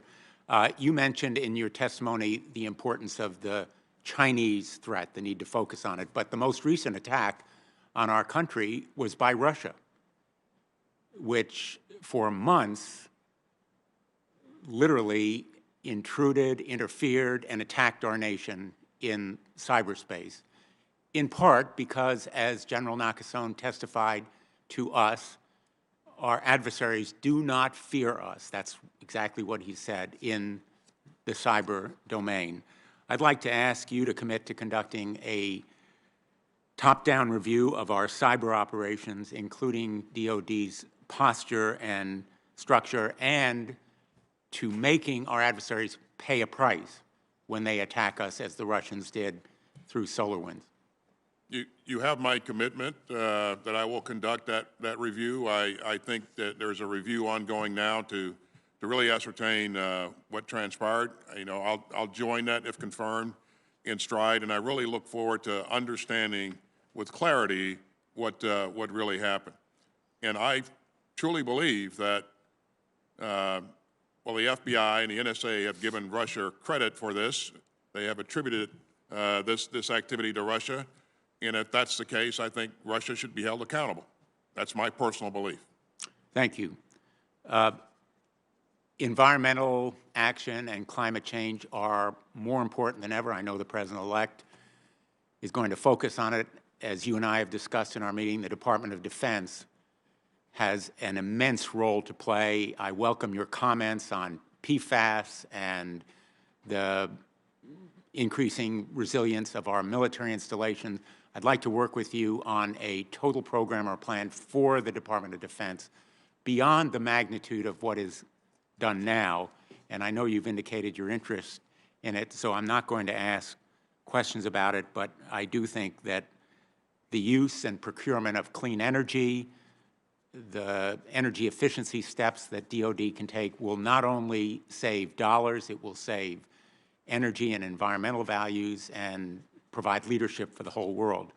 I want to focus on military sexual assault, which my colleague, Senator Gillibrand, did so well before, and say that I'm working on legislation that would create liability for perpetrators and for the Department of Defense for sexual misconduct among service members, so that the survivors would have a right of action. They would be empowered to take action. Will you support that kind of legislation, sir? Well, I certainly look forward to reviewing what's in the legislation, Senator, and would love to have that discussion with you once I've had the ability to do that. And I just want to take a moment to thank both you and Senator Gillibrand for the tremendous work, especially Senator Gillibrand, for the work that you have both done to counter sexual assault in our ranks. And if confirmed, I look forward to working with both of you on this issue. I appreciate that point. Let me just say, I welcomed and appreciate your focus in your written remarks in answers to specific questions on the need to focus on our suppliers, our supply chain, our workforce, our defense industrial base, which are very important to Connecticut, where we are the submarine capital of the world at Electric Boat, and where a trained workforce is especially important, but the supply chain equally so. And I'd like you to review, because I'm out of time, legislation that I've proposed that would give the mayor of the District of Columbia the same powers that governors have over the National Guard, because a lot of the very unfortunate lack of planning and coordination between federal and local agencies that has been on display over recent months, in my view, is attributable to the lack of that power on the part of, in effect, the locally empowered official here. Thank you. Thank you, Senator Blumenthal. Senator Ernst. Thank you, Mr. Chair, and thank you so much, General, for being here today. We certainly appreciate your commitment and your service to our great nation, and thank you for stepping forward with this nomination. I just want to briefly touch upon the issue of sexual harassment, sexual assault, as Senator Gillibrand and Senator Blumenthal just did. We had a conversation about this last week. Thank you very much for that. But part of that Fort Hood report that came forward stated that the military readiness requirements superseded the need to protect our service members. What are your feelings as to that statement, and then how do we move forward and correct that? Senator, I honestly don't believe that these two issues are mutually exclusive. We absolutely have to take care of the men and women that are in our ranks. You know, a failure to do so, I mean, we are about people in the military. We have the greatest, best equipment in the world, and I get that, but this is about people. You know, if we don't take care of our people, it's really, really tough to do the job at hand, and that's to defend this country. And so I do not see these two issues as being at odds with each other. I think we have to do both, and we have to do them both well. I truly appreciate that. I fully agree. Our military readiness does not have to suffer because of sexual harassment. We can take care of that issue and also still be the best fighting force in the world. So I appreciate your stance there. I today had such a great honor. I retired from the Iowa Army National Guard in 2015, and we have a number of those tremendous men and women serving right outside our doors today. And it was my honor to go out in front of the Capitol and re-enlist about 15 of our Iowa Army National Guardsmen. Great honor for me. But the importance of our National Guard has really been on display the last year or so, as we have seen numerous troops deployed in support of fighting forest fires in California, for deployments and mobilizations supporting COVID-19 activities, whether it's food distribution to food banks, making sure that vaccines were distributed to our communities. We have seen tens of thousands of our soldiers and airmen mobilized. They were there, they responded, and they did it quite quickly. And I'll emphasize that point again, that the National Guard, they mobilized and they were there quickly, even beyond the capacity of their active counterparts. So whether it was working for FEMA, helping those local health clinics, distributing food, as I said, our National Guard members stepped up. And again, today, we witnessed them out on our Capitol Mall, keeping our nation safe so that we here in Congress can do our duties. So no matter what happens, whether it's response to riots or violence or other types of activities, they are mobilizing for us. And so what we have learned over the last year is that they do come to us quickly in response to these domestic missions. Now, what further changes or reforms could be made to make sure that our National Guard are treated equally because of their important role for our United States, but treated equally with their active duty counterparts when it comes to training, when it comes to equipment, when it comes to readiness? What can we do to make sure that they are on par with their active duty counterparts? Well, there are, as you know, having been a Guard member for quite some time, there are some challenges in terms of the amount of days that you have to actually conduct that training. But quite frankly, over the last 2 decades, we've seen our great Guard members work shoulder to shoulder in places like Iraq and Afghanistan, and we've seen a difference in the quality of equipment early on. I think we've closed that gap now. I think we're doing better. There's more that we can do. But we're going to have to continue to work through these challenges. There are no easy fixes, but this is one thing that I'll work with the services on to make sure that we are giving our Guard the very best, finest of equipment. We are giving them good quality training opportunities. And we are recognizing them for the great work that they're doing. Mm-hmm. No, I thank you for that answer. They mean a lot to us in defense of our country, and certainly short notice mobilizations, especially as we see right here in Washington, D.C. Today. So last issue, because I know that we are running short on time. You and I did speak briefly about defense spending and the audit of our Pentagon and DOD. So we know that our defense budget has grown significantly to address many threats, Russia and China, as well as a persistent threat coming from Iran, as well as a number of much smaller terrorist groups around the world. So the potential for defense spending that is wasteful has also grown and expanded, and it's used on lower priority or even obsolete programs.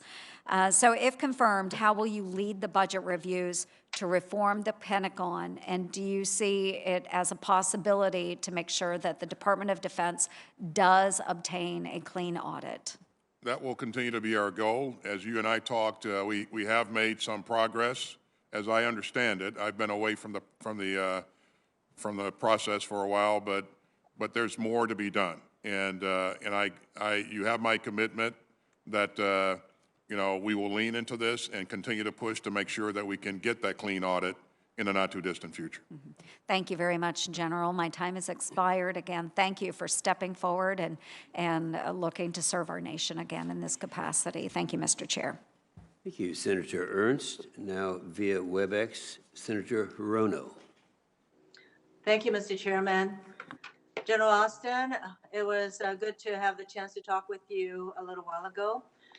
I ask all nominees before any of the committees that I sit on the following 2 questions as part of my responsibility to make sure that nominees are fit for the appointment to which they are nominated. So I will ask you the following 2 questions.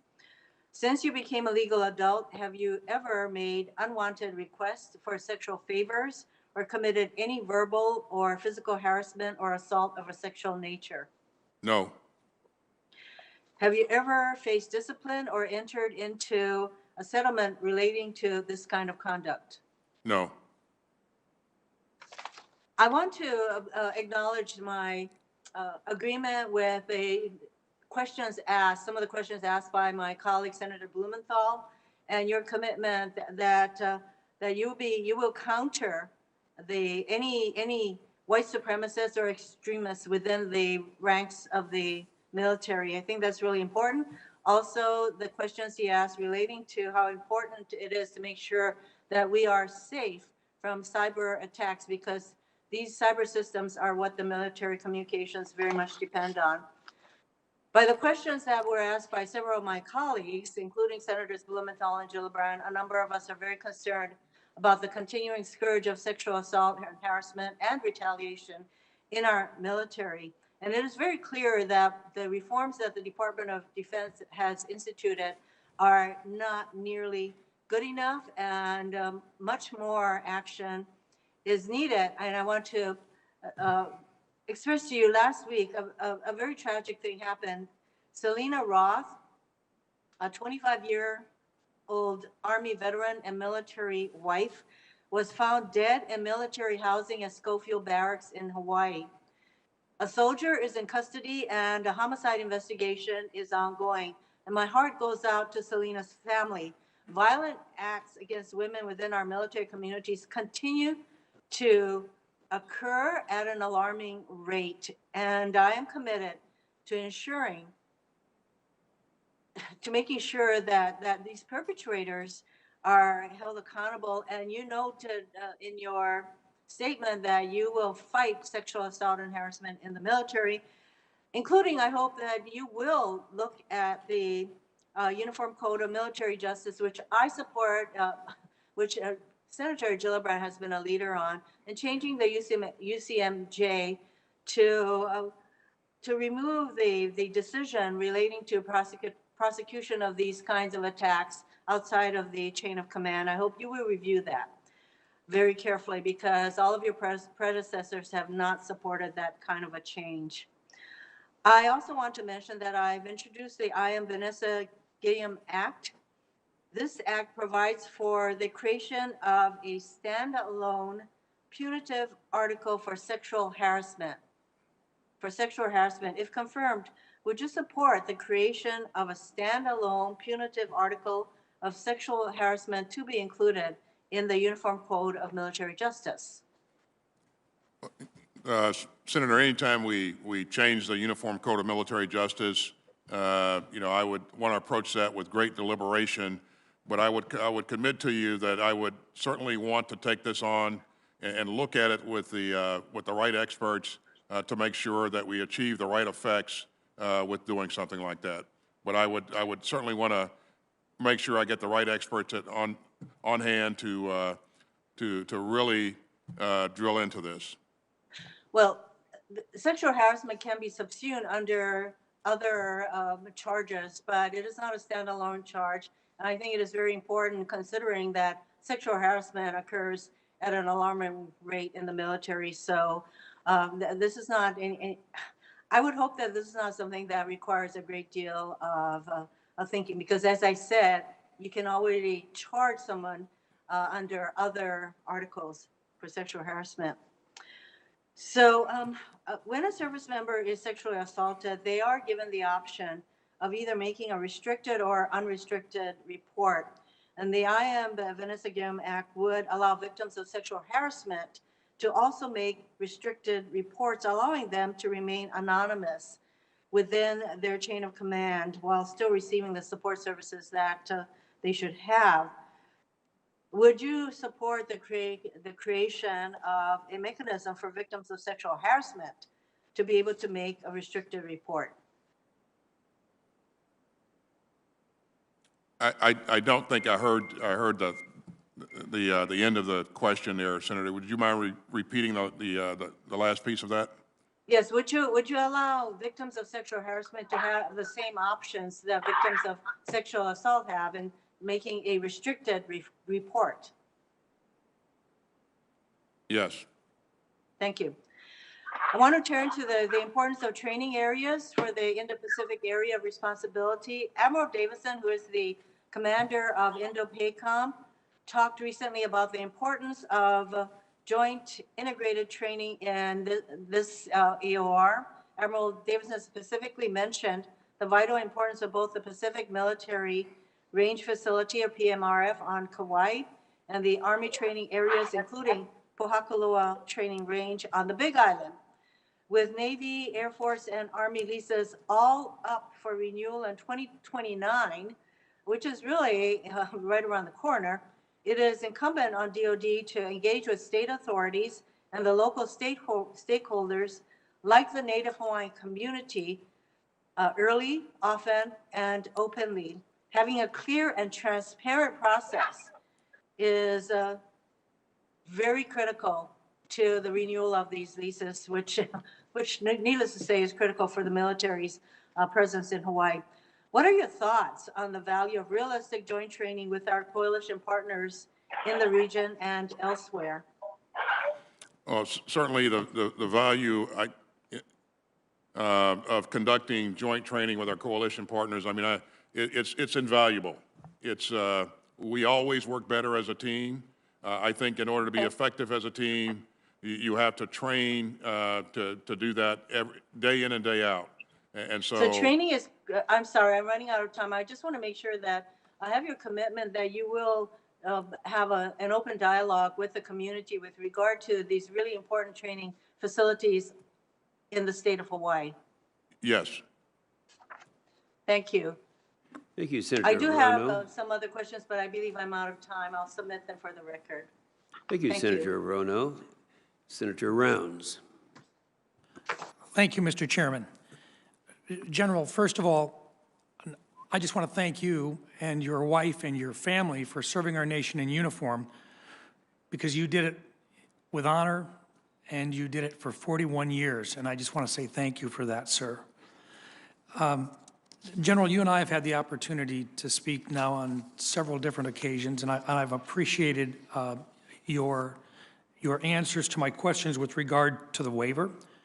I truly do believe that the waiver was there for a reason, but I also think that the president-elect does have, I think the tie goes to the president.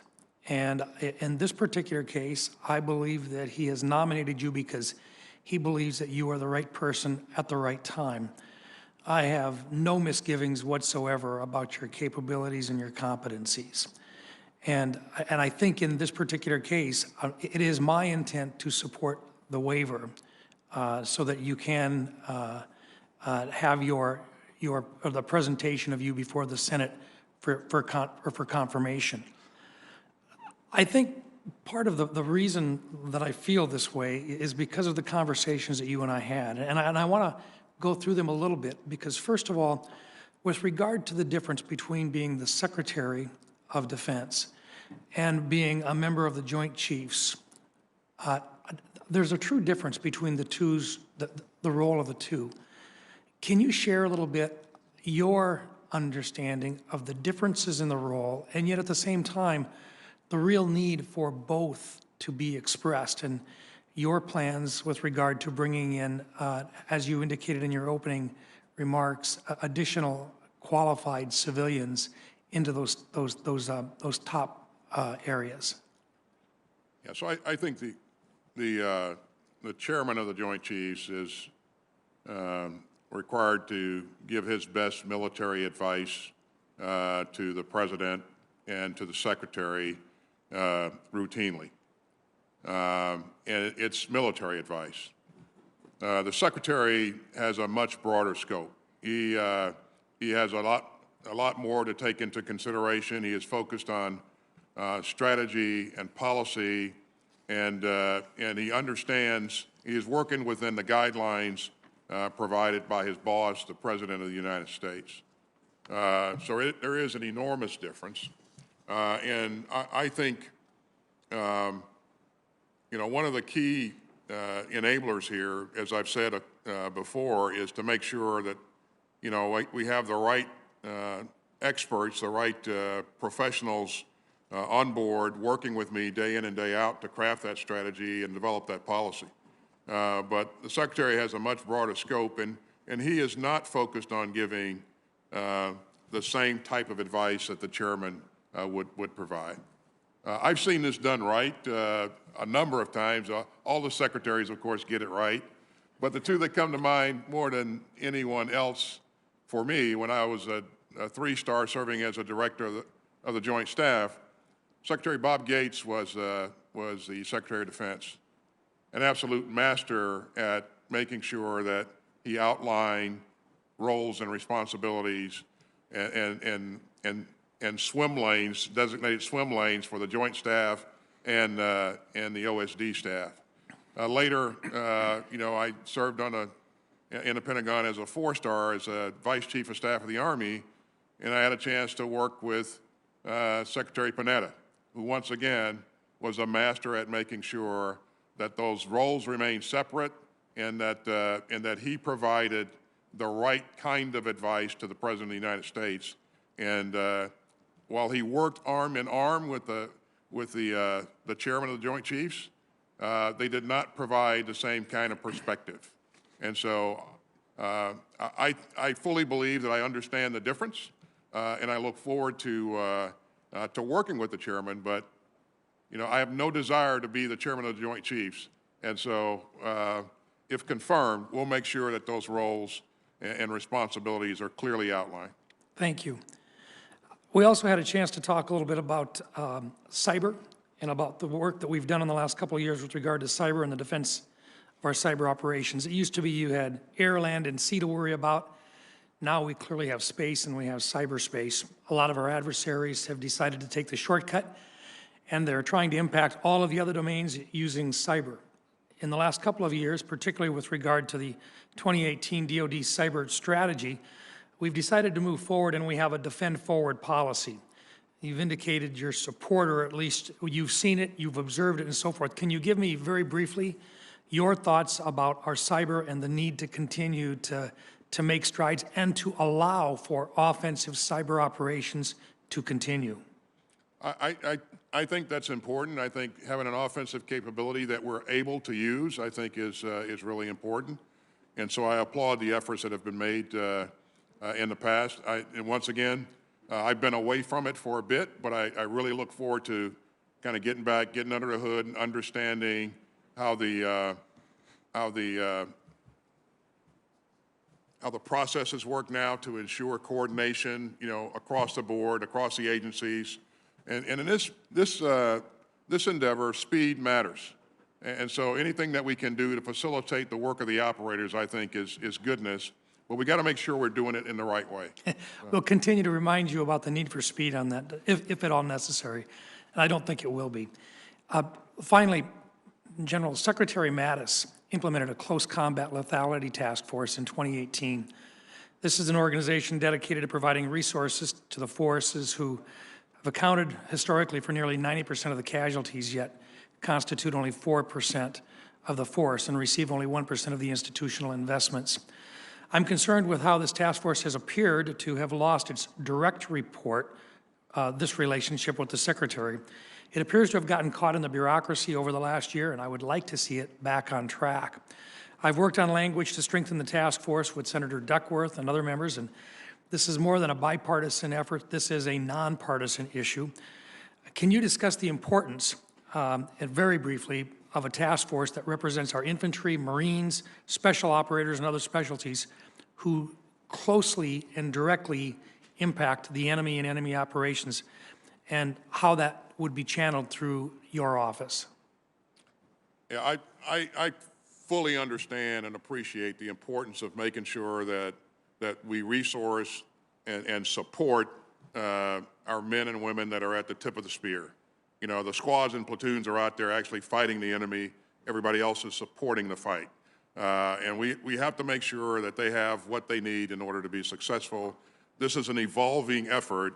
It will never remain static.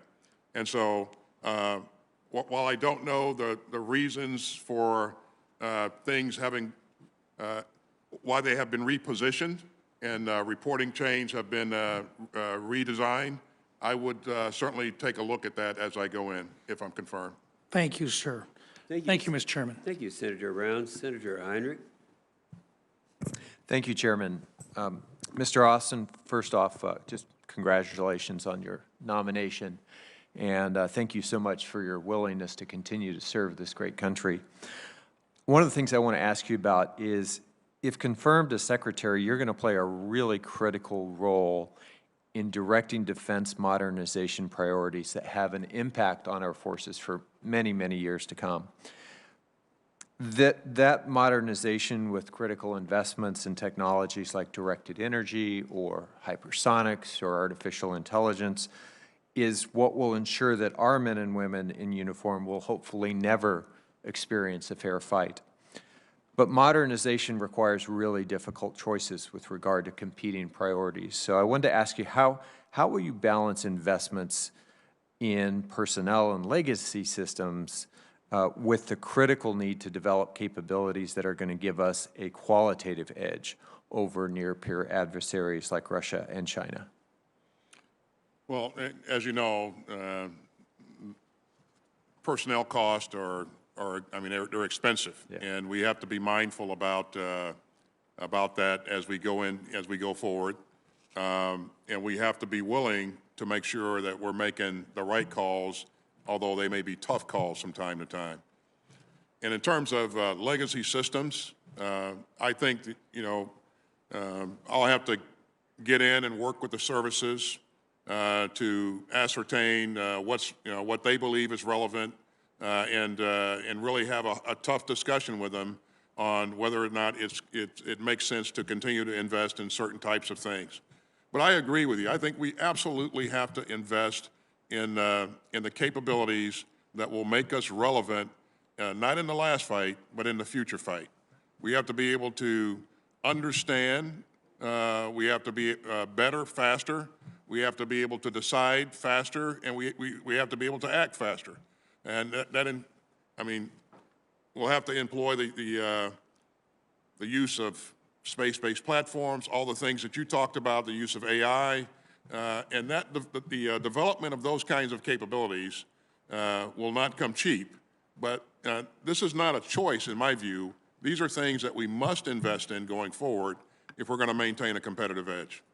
Great. Thank you for your thoughts on that. Mr. Austin, last week in the final days of the current administration, the Air Force announced that it had selected Huntsville, Alabama to host the new Space Command headquarters. And I believe this process, frankly, was severely flawed and was not in line with what I have seen historically with regard to a more deliberative approach that the Air Force has typically taken with regard to basing decisions of this magnitude.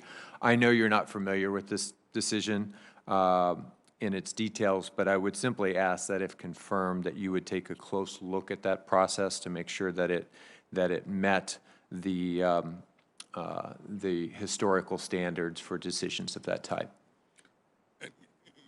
I'll do that, and I'll make sure that we look at all of our processes going forward so that future decisions are made within the confines of the policies that have been laid out. Thank you. I appreciate that very much. As you know, DOD has set an initial requirement to produce 30 plutonium pits per year at Los Alamos Labs by 2026. I'd love your views on how important that milestone is to maintaining our nuclear deterrent. Could you repeat your question, Senator? The Department of Defense has set an initial requirement to produce 30 plutonium pits per year at Los Alamos National Labs by 2026, and I would love your thoughts on the importance of achieving that milestone on that timeline. Yeah, as we've said earlier in our discussions here this afternoon, Senator, you know, maintaining a credible, reliable, safe, and sustainable nuclear capability is of utmost importance, of the highest importance. And so this is a component of that, and certainly if we've laid out those goals and objectives for ourselves, I'm very much interested in making sure that they are the appropriate goals, and I have no reason to doubt that they are, but making sure that we remain on time and on target with achieving those goals. I look forward to working with you on that front. One of the last things I want to get to here in my final couple minutes is PFAS cleanup and remediation. Many communities across the country continue to suffer from enormous impacts on their water supplies from PFAS chemicals, in particular in drinking water, in groundwater that's used for both drinking and in some cases agricultural use. One of the most hard hit of these communities is around Cannon Air Force Base in New Mexico, a community that's been incredibly supportive of that facility for decades. The Air Force and the Department of Defense more broadly have frankly slow-walked the cleanup and the remediation efforts for a number of years now, despite really clear evidence that defense activities are the source of that contamination. And if confirmed, I would ask that you make full PFAS remediation a priority within the department and ensure that the Department of Defense takes concrete steps to finally do right by these communities that have done right by the department for literally decades. The safety and the military members, our family members, our DOD civilians, and our communities is very, very important to us in DOD. I think you know that Secretary Esper stood up a PFAS task force a while back, and that their work is ongoing. And if I'm confirmed, I'll go in and ask that they pick up the pace on the work, and we want to push to make sure that we have good solutions for mitigation of our contribution to this contamination. And PFAS has been used throughout the economy, so I think we're going to have to work across the board with our partners to ensure that, you know, we're working together, we're doing the right things to mitigate the effects here. So I look forward to working with my colleague there in the EPA to make sure that you know, the military is doing its part and we stay focused on the right things here. Great. Thank you, sir. Thank you, Senator Heinrich, Senator Tillis, and Senator Rounds presiding. Thank you, Mr. Chairman. General Austin, can you hear me okay? I can. Congratulations to you and to your wife and your family, and thank you for your decades of service. I'd like to start by, well, also I want to thank you for spending some quality time down at Fort Bragg at the tip of the spear with the 82nd Airborne. I want to associate myself with comments made by Senators Gillibrand, Ernst, and Blumenthal on military sexual assault.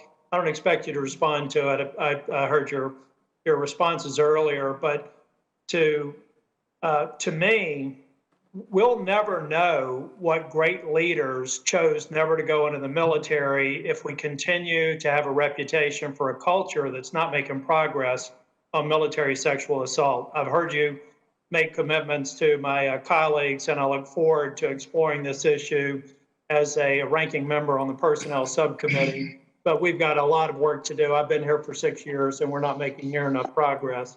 I'd like to start, though, by asking you to give me an idea of a general overview of the threat that you believe that Iran represents to national security and security in the Middle East. I'd also be curious in your answer what you think about the recent agreements with Middle East countries and Israel, whether or not that's a positive step in the right direction. Iran continues to be a destabilizing element in the region. You look at its behavior, it clearly a lot of activity that's destabilizing. It doesn't work well with its neighbors. It again does present a threat to our partners in the region and those forces that we have stationed in the region. If Iran were ever to get a nuclear capability, most every problem that we deal with in the region would be tougher to deal with because of that.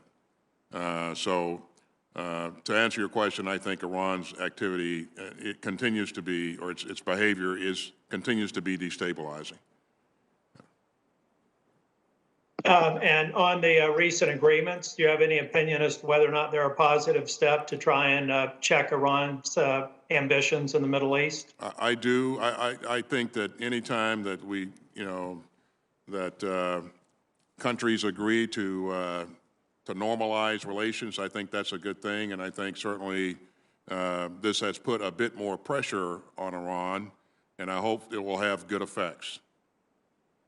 Thank you, General Austin. General Austin, you wrote in your advanced policy responses, this is a quote from them, "The continued erosion of U.S. military advantage vis-a-vis China and Russia in key strategic areas remains the most significant risk the department must address. If left unchecked, this continued erosion could fundamentally change our ability to achieve U.S. national security objectives and limit the DoD's ability to underpin other U.S. instruments of power." Can you talk a little bit about the key strategic areas? We've long since thought that they had a quantitative advantage, but that we maintained a qualitative advantage. It seems like the margins are shrinking. So can you give me a brief expansion on the responses to the advanced policy questions? Thanks, Senator. They've continued to invest in modernization. They've gone to school on us in terms of how we deploy and how we employ our forces. And so if we would choose to do the same types of things that we've done in the past, I think that we will clearly be challenged.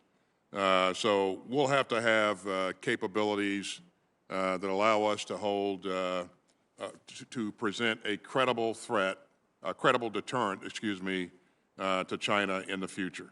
We'll have to make some strides in the use of quantum computing, the use of AI, the use of the advent of connected battlefields, space-based platforms. Those kinds of things, I think, can give us the types of capabilities that we'll need to be able to hold a large pieces of Chinese inventory, military inventory at risk. And so I believe that we still have, the qualitative edge, the competitive edge over China. I think that gap has closed significantly, and our goal will be to ensure that we expand that gap going forward. Thank you. Because I have limited time, I'm going to submit a question to the record on, I think, the economic warfare that we're dealing with on China, the race to 5G, and some of the interagency activities that I don't think the DoD is prominently up there. We've got USTR, Commerce Department, but I feel like that we're losing some ground. I have a unique perspective on that, looking at all the intellectual property theft as the chair of the Intellectual Property Subcommittee on Judiciary, but I've got a lot of context I want to add to that, so I won't ask the question there. So in my remaining time, I would, if I were in person, I would have my 600-page request for proposal for the next generation handgun with me. It's my favorite prop when I go, when we have a confirmation like this. And it just confounds me to think it took 10 years to procure the next generation handgun, and it's going to take 10 years to deploy it. To me, it suggests the fundamental problem with the way we go about acquisitions and procurements in the Department of Defense. So I would just seek your commitment, if confirmed, if you're going to have the kind of resources around you that are going to drill down across the business of the DoD and figure out if we're now at a point to where we can go from an investigational new drug to an approved vaccine in 11 months, it would seem to me that we could get to a point where we can specify certain procurements in the DoD in terms of months or years, not decades. Do I have your commitment to make sure that you make this a priority, that you have someone there that has the experience and insight to figure out how we get more productivity and I think more sanity in our procurement processes? You have my commitment, Senator. Well, thank you, General Austin, and thank you, Mr. Chair. On behalf of the chairman, Senator Kane. Thank you, Mr. Chairman, and General Austin, congratulations on the nomination. 10 years after the Civil War finished, at the end of his second term as president, U.S. Grant gave a speech in Des Moines, Iowa, September 1875. Here's what he said. He was talking about the prospect of ever having another Civil War. If we are to have another contest in the near future of our national existence, I predict that the dividing line will not be Masons and Dixons, but between patriotism and intelligence on the one side and superstition, ambition, and ignorance on the other. Those words are very chilling words as we contemplate what we saw in this Capitol on the 6th of January. We saw ambition. We saw superstition, if you could say superstition might be QAnon fantasy or election was stolen or widespread voter fraud. Ignorance. I don't know that I'd use that word. The speech that U.S. Grant gave was to a group of Civil War veterans, and it was to promote the idea of more broad public education, the idea that education would drive out susceptibilities of superstition. It might be comforting for us to think that what we saw on January 6th, or generally, was ignorance, but if you look at the spectrum of people who were involved, you find a number of very highly educated people. Sadly, and I know this has been raised already, you find a lot of people who have connection to our military, who should be, as part of the enormous training investment we make in them, be able to spot the difference between truth and fantasy, between reality and conspiracy theory. Military Times did an analysis in 2019, a survey of active duty military, and they found that 36% of active duty service members have seen evidence of white supremacist and racist ideologies in the military. That doesn't mean 36% of military share those, but more than 1/3 of our military have seen their colleagues exhibiting either white supremacist or racist ideologies. General Austin, if you're confirmed, you will make history as the first African-American Secretary of Defense, but you've also lived a life in this country and seen these challenges. I know some colleagues have asked you about investigations, but what I would like to ask you about is training. We invest so much to train a member of our military, officer, enlisted. What might you suggest to us as we think about the training going forward that would lead us to have a military that was immune from superstition and not so gullible as to fall for these false ideologies? Thanks, Senator. I think that we have to train our leaders to make sure that they are in touch with the people that they are leading, that they understand who they are, you know, what they're doing, what they're reading, that they're looking at their environment that they're living in and looking for signs of things that could indicate that something is going in the wrong direction. I think leadership needs to, if leadership is not in touch with the people they're leading, these kinds of things can happen. And I don't think that that this is a thing that that you can put a Band-Aid on and fix and leave alone. I think that training needs to go on, you know, routinely because things change. The types of things that you're looking for change. I think our leaders need to be able to talk to their subordinates and instill in them the right types of values, the values that our military embraces, the values that our country embraces, and you know, failure to be able to adhere to those values means that you shouldn't be a part of our formation. And our leaders need to be able to sort those things out. But having had personal experience with this, being in a unit that had a problem with this long ago when I was a lieutenant colonel, I can tell you that, you know, most of us were embarrassed that we didn't know what to look for, and we didn't really understand that by being engaged more with your people on these types of issues can pay big dividends. I know that unit has probably learned that forever, but I don't think that you can ever take your hand off the steering wheel here. Well, because in a way, the enemy within, disunity, is probably the most destructive force in terms of our ability to defend ourselves. If we're divided against one another, how can we defend the nation? I view this as an enormously important task that you will carry should you be confirmed. I want to echo what comments that have been made by colleagues about military sexual assault. Again, a divider within the body that makes us less able to externally face and defeat the threats we face. I read much of the citizen review panel that was put together to look at the tragic murder of Vanessa Gillen at Fort Hood. And that is a very, very powerful document, and I would encourage all members of the committee to do it. I spoke to one of the members of that panel, and he relayed that he was doing one of the interviews. They did dozens and dozens of interviews and was talking to, you know, a mid-level officer on the base who was trying to say that they felt like they were doing all they could to deal with military sexual assault. And the interviewer said, "Would you let your daughter serve in the military?" He said, "No way." He just Rorschach answered the question and said, "No way." And whatever the attempt to put a good spin on how we're doing, if you would worry about your own daughter serving in the military, we got a long ways to go. Quality of life issues are enormously important. You've been asked about a lot of the strategic challenges. We've faced this tough one on military housing. And I just want to remind my colleagues, we faced that military housing issue about 2 years after we did significant reforms to reduce the size of headquarters staff.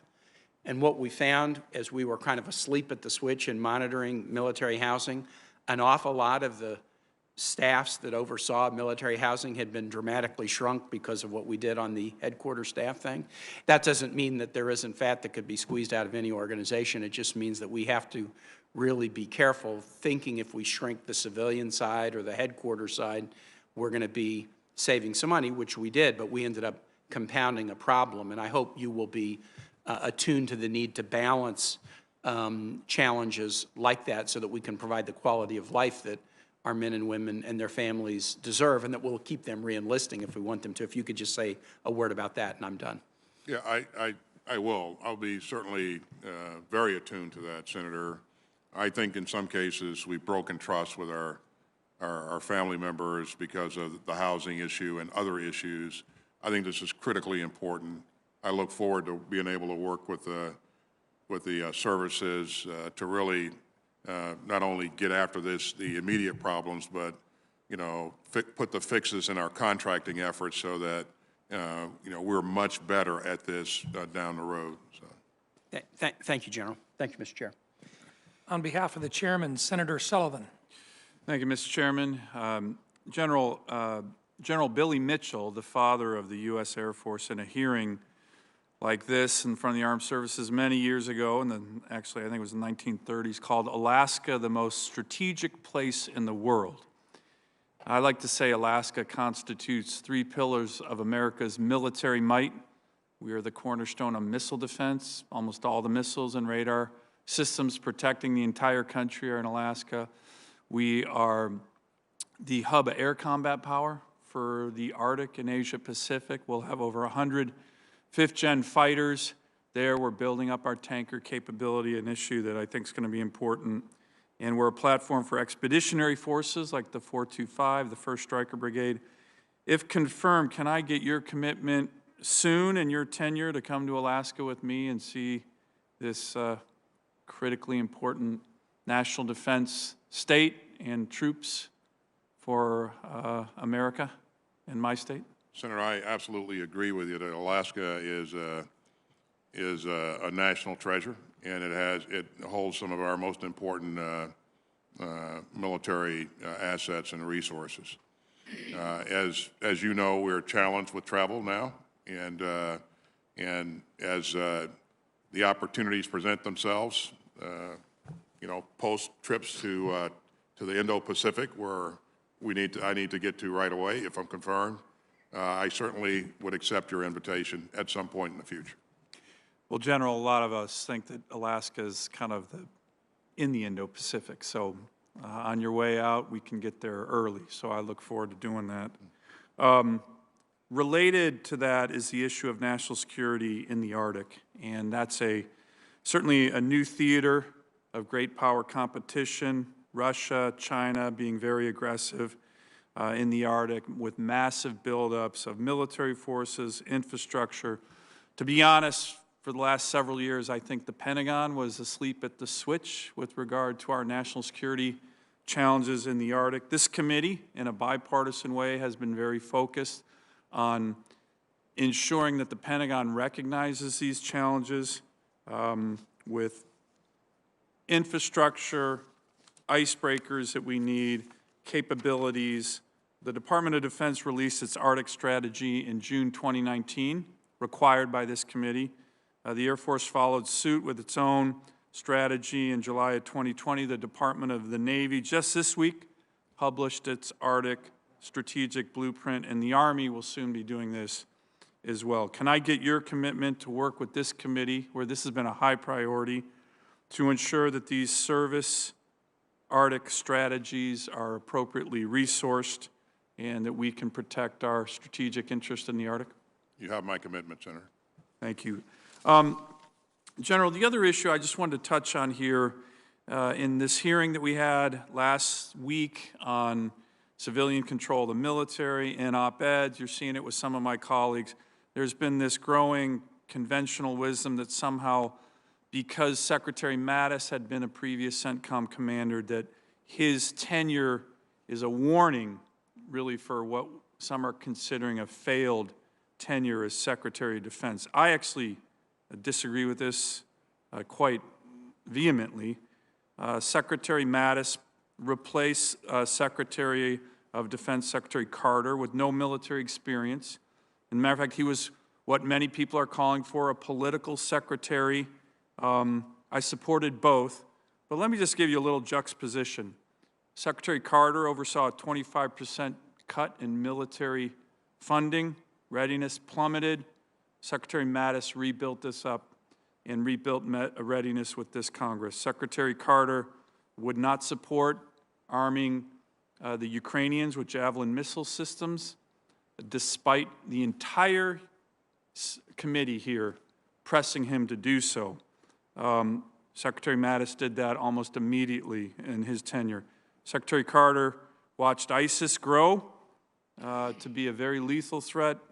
Secretary Mattis brought DOD strategy to crush ISIS. Secretary Carter, for a whole host of reasons, was very reluctant to press for any freedom of navigation operations in the South China Sea.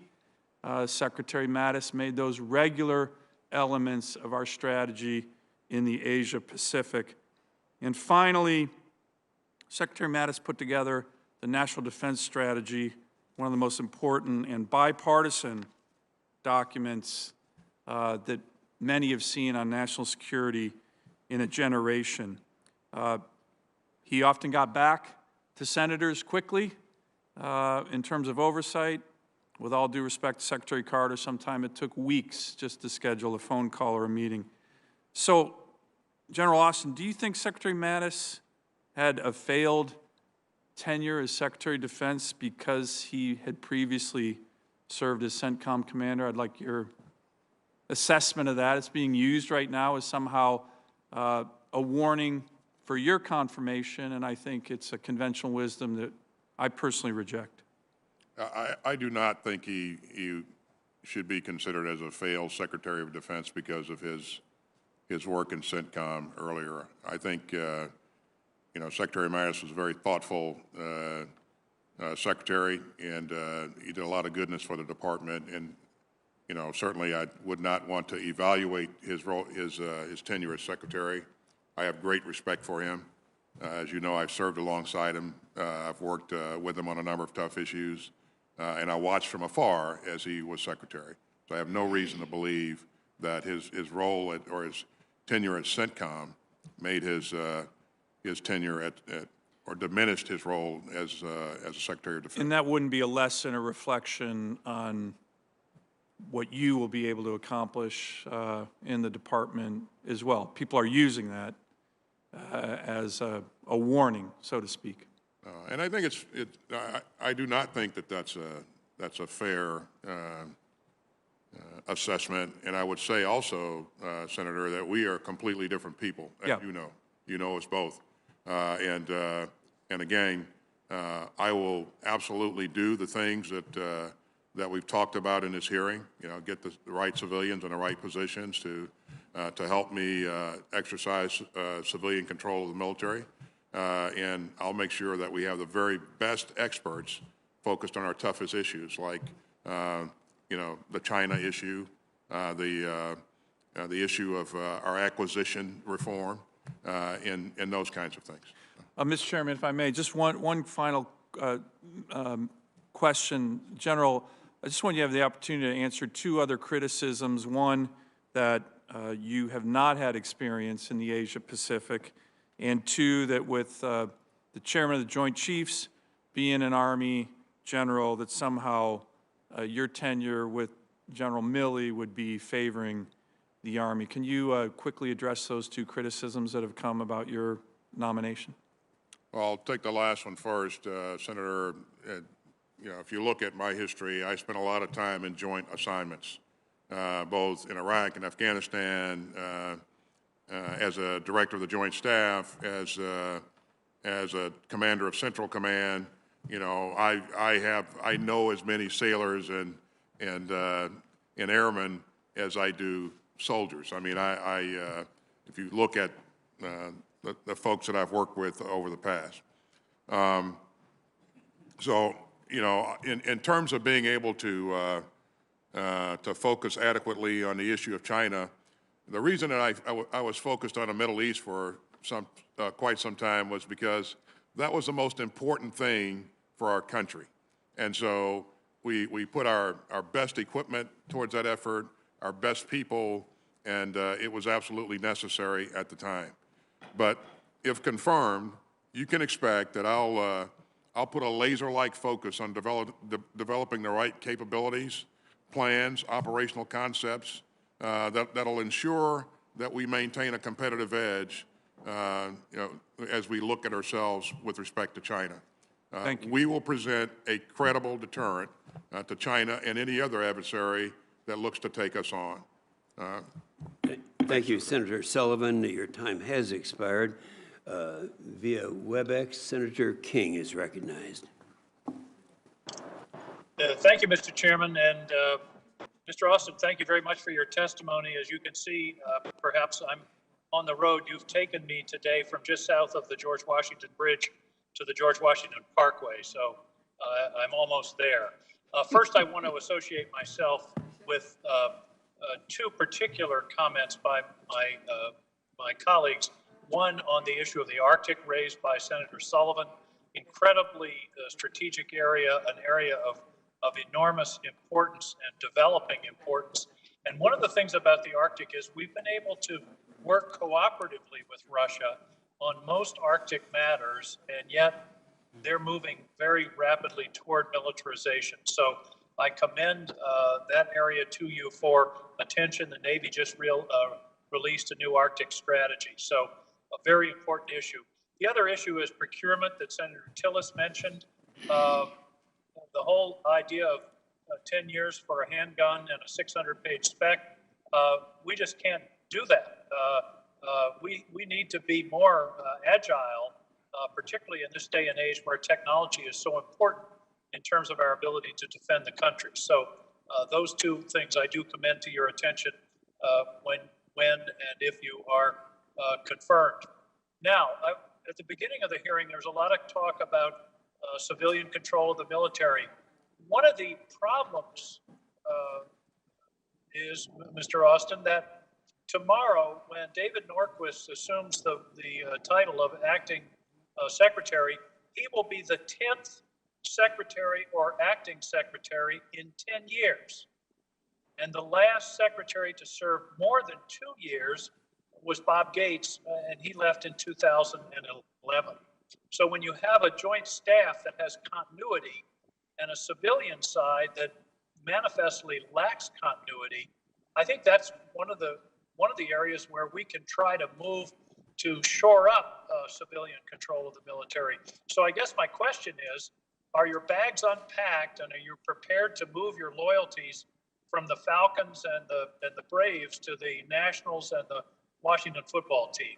We want you to stay a while, Mr. Austin, if you're confirmed. You can absolutely count on me staying a while if I'm confirmed, Senator. And by the way, my wife is a native of this area of D.C., so it didn't. I mean, my bags are already unpacked. But to the point that you're making, I'm absolutely committed to making sure that we're doing the right things for the long haul. I appreciate that.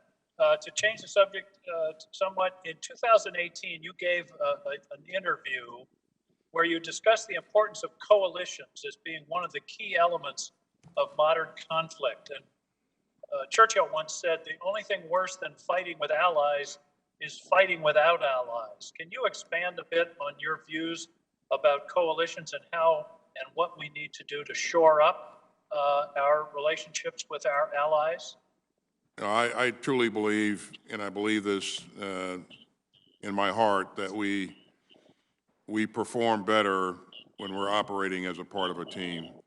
And throughout, in all of the operations that I've participated in that are major operations in Iraq and Afghanistan, and the counter-ISIS campaign, and so many other things, our allies brought valuable capability and capacity to the fight.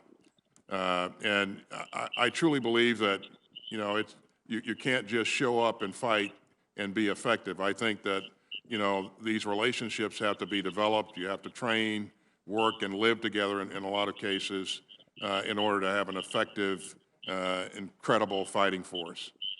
So I think that, fighting as a part of a team, as a part of a coalition is absolutely a part of who we are, something that we treasure. And if confirmed, I'll look forward to reestablishing some of the critical partnerships and alliances that we've had, and working with our allies to make sure that we keep them on board as we move forward fast. Well, I think that's absolutely right. The way I like to put it briefly is that you have to have the relationship before the ask. I absolutely agree with that, Senator. Now, we're turning our attention, and have been for the last several years, to the Asia Pacific and particularly to China. And I've asked a question of a number of people that have appeared before this committee. I'd like your thoughts on, what does China want? What do you believe China's strategic goals are? Are they looking to be the dominant world power, a regional hegemon, an economic power? What are their goals? Because it seems to me, in order to determine how we best counter or cooperate, we need to understand where they're headed. Yeah, I think it's all of that. They're already a regional hegemon, and I think their goal is to be a dominant world power. And they are working across the spectrum to compete with us in a number of areas, and it will take a whole of government approach to push back on their efforts in a credible way. Not to say that we won't see things down the road that are in our best interest that we can cooperate with China on. But you know, we do things that are in our best interest. But certainly some of the things that we've seen from them in recent past in terms of coercive behavior in the region and around the globe tend to make us believe that they really want to be a dominant world power. Finally, and I don't really have time for a long answer, but I just want to commend to you with the issue of cyber. 2 years ago, this committee led the creation in the National Defense Act of something called the Cyber Solarium Commission, which I was honored to serve upon, along with a bipartisan group from the Congress and the private sector and the executive. I would commend to you our report, which was released last March, talks a lot about the issues we've talked about today.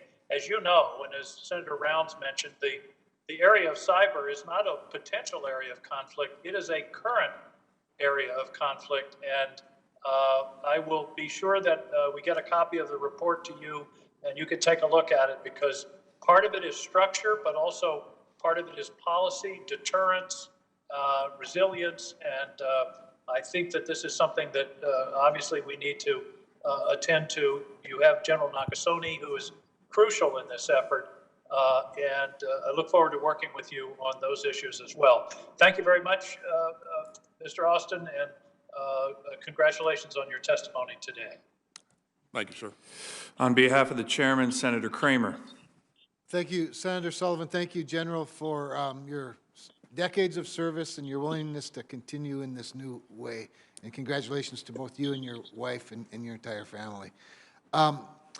First of all, I want to tell you how pleased I was with the very specific answer of affirming the chairman's question related to your support for a nuclear triad that includes the platforms of land, air, and sea as specified in the chairman's favorite book, the National Defense Strategy. That was very helpful to me, and I appreciate that. I appreciated the conversation we had about it and several other things last week as well. With that specific answer to that specific question in mind, I want to drill down a little bit on just one of those three legs. As you know, as we talked about, Minot has two of the three legs. It's the only place in the country that has two of the three legs of the triad. You were asked, of course, you did in the qualified questions, the previous questions, you were asked about the assessment of past secretaries of defense.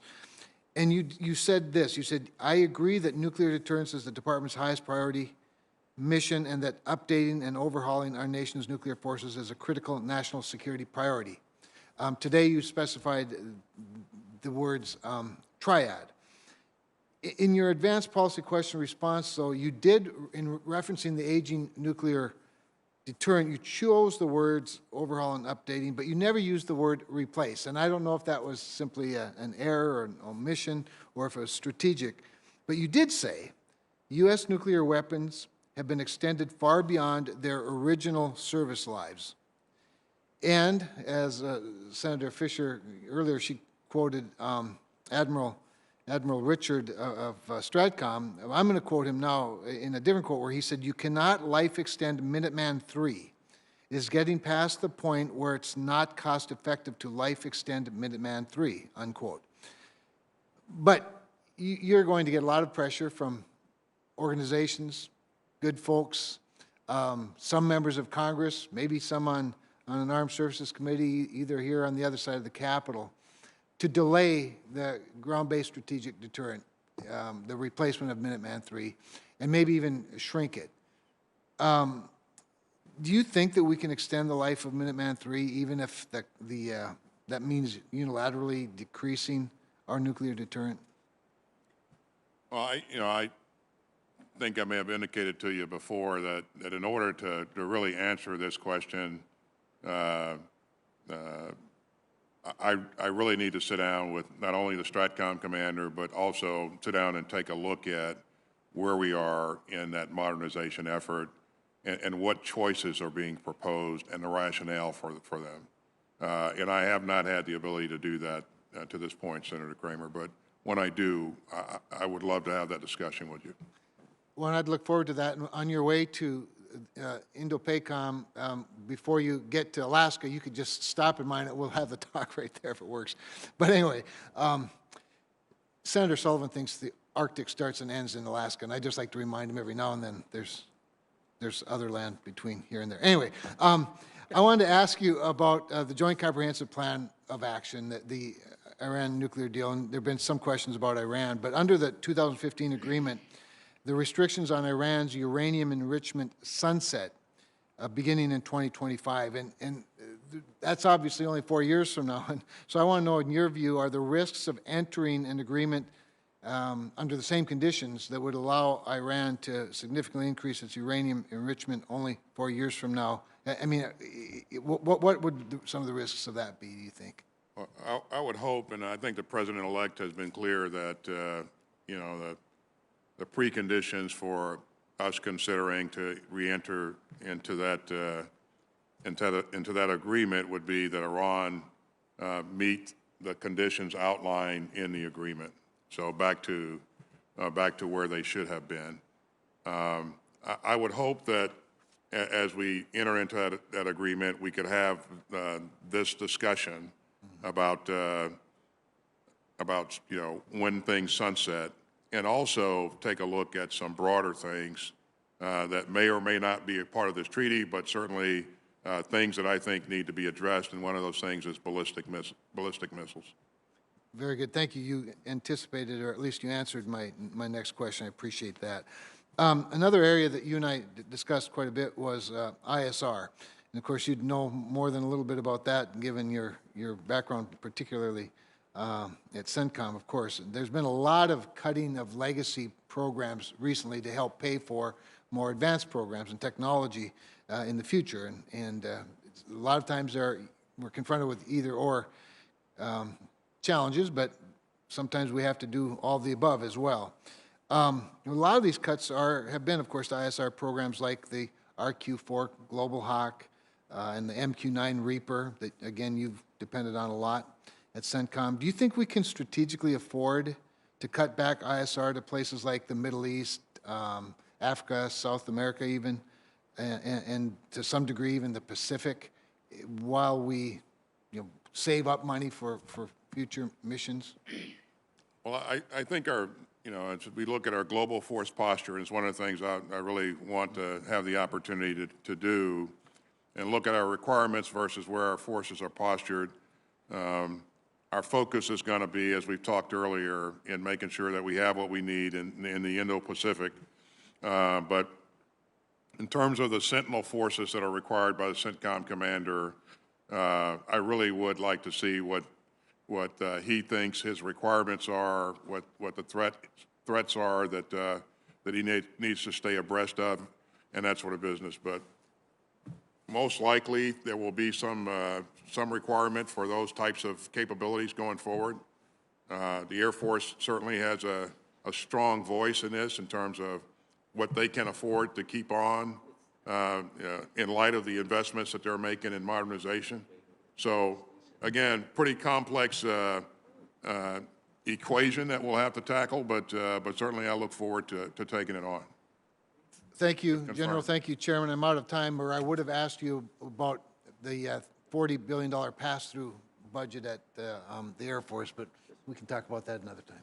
Thank you. On behalf of the Chairman, Senator Warren. Thank you very much. Thank you. General Austin, I very much appreciated the opportunity to speak with you a few weeks ago. And as I told you when we talked then, I believe we have to do a lot more to end the cozy relationship between the Pentagon and the defense industry. And over the years, I proposed a number of legal changes in this area. Now, since 2016, you've served on the board of Raytheon Technologies, and its predecessor, United Technologies, which is one of the largest defense contractors in the nation. I am very pleased to hear that you've pledged that you will extend your recusal from matters involving Raytheon for 4 years and that you're not going to seek a waiver from those recusals. Do I have that right? Senator, I can make the commitment to you that I will extend my recusal for Raytheon, and I certainly appreciated the opportunity to discuss these issues with you. As you are aware, what you've asked goes beyond what's required by law, and I'm making this commitment because I recognize the unique circumstances here that you've highlighted. Raytheon is. I'm sorry. Go ahead. Raytheon is one of the world's largest defense contractors, and I'm sensitive to the appearance concerns that you raise in this particular situation. And with respect to the issue of seeking a waiver, I do not expect to do that or to need one.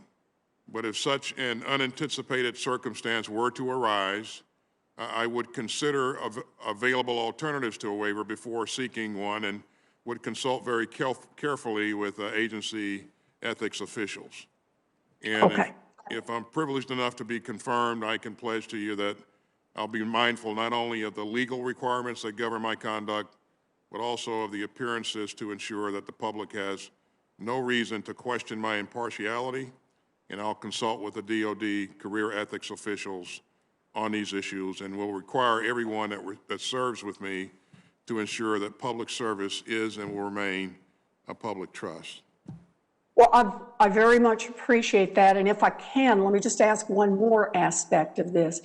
You know, I've also called for new laws to prevent contractors from hiring senior government officials who leave federal service for a period of years, again, to help eliminate the appearance of trading on government service to help improve.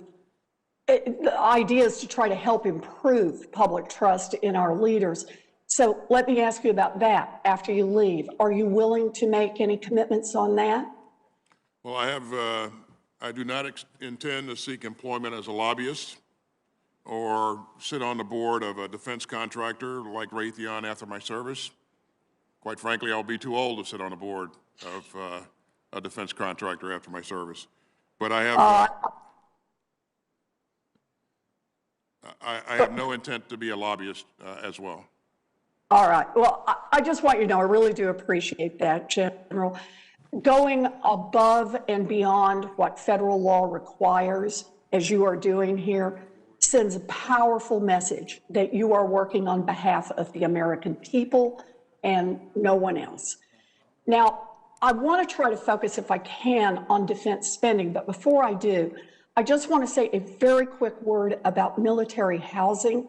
2 years ago, this committee heard horror stories from military families about mold, termites, lead paint, other terrible conditions at military houses managed by private for-profit companies.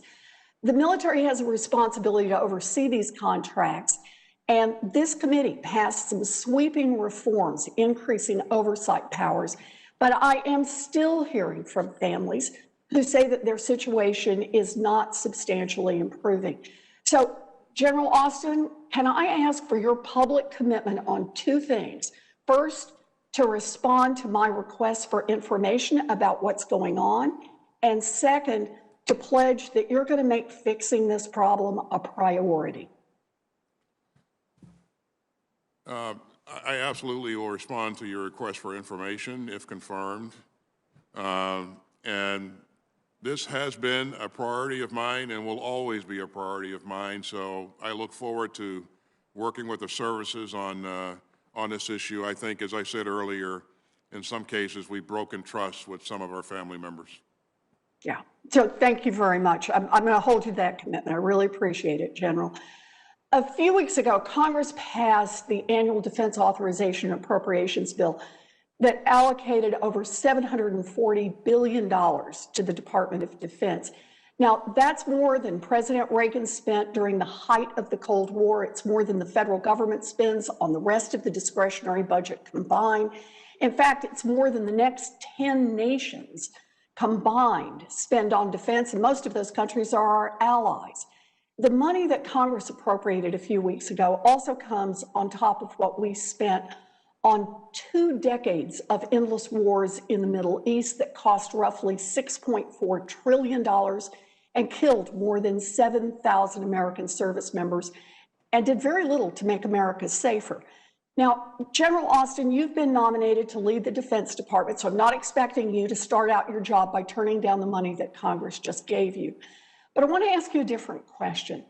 Do you agree that protecting our nation is not just about how much money our nation spends on defense, but also about how we spend it and what specific challenges we focus on? I do. You know, as a Secretary of Defense, job one for me is the defense of this country. And we're going to do what it takes to make sure that we're successful at that. As we talked earlier, you know, our strategy, our resources ought to match our strategy, and our strategy ought to match our policy.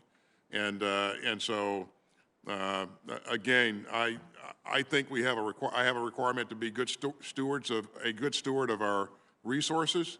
But you can count on me always asking for what we need to accomplish the strategy that's been laid out for us. Well, I appreciate the approach that looks at how we're spending that money and exactly what challenges we're focusing our money on. I see that I'm out of time, so I'm not going to get to ask you about the importance of investing in our diplomatic corps and making sure that we have adequate funding for the State Department in order to help you in the defense of our nation. I promise, though, I'll send you some questions for the record about that. Thank you very much. Easy answer for me, Senator. I think it's absolutely important that the State Department be resourced adequately. Good. That's what I like to hear. Thank you, General.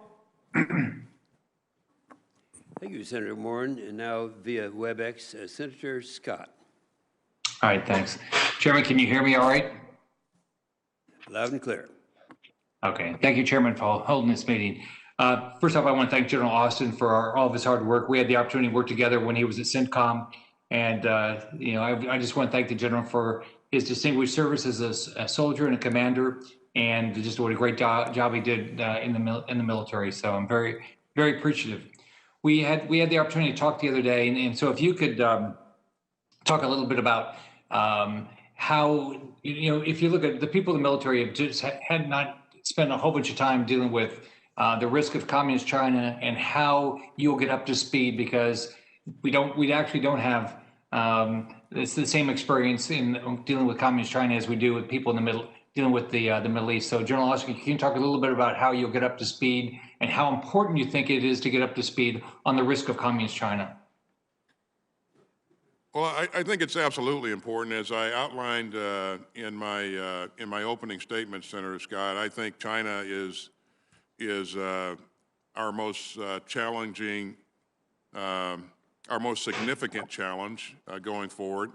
And so you can expect that I'll continue to focus the resources of the department on this issue to make sure that that we're prepared to meet any challenge and that we continue to present a credible deterrent to China or any other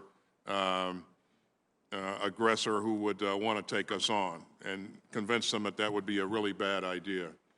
The issue of China, though, is very complex, and I fully recognize that, you know, while I have the military component of this problem set, it's a whole of government approach, because China looks to compete with us along a spectrum of activities, you know, with economic and IT and cyber and space and other domains.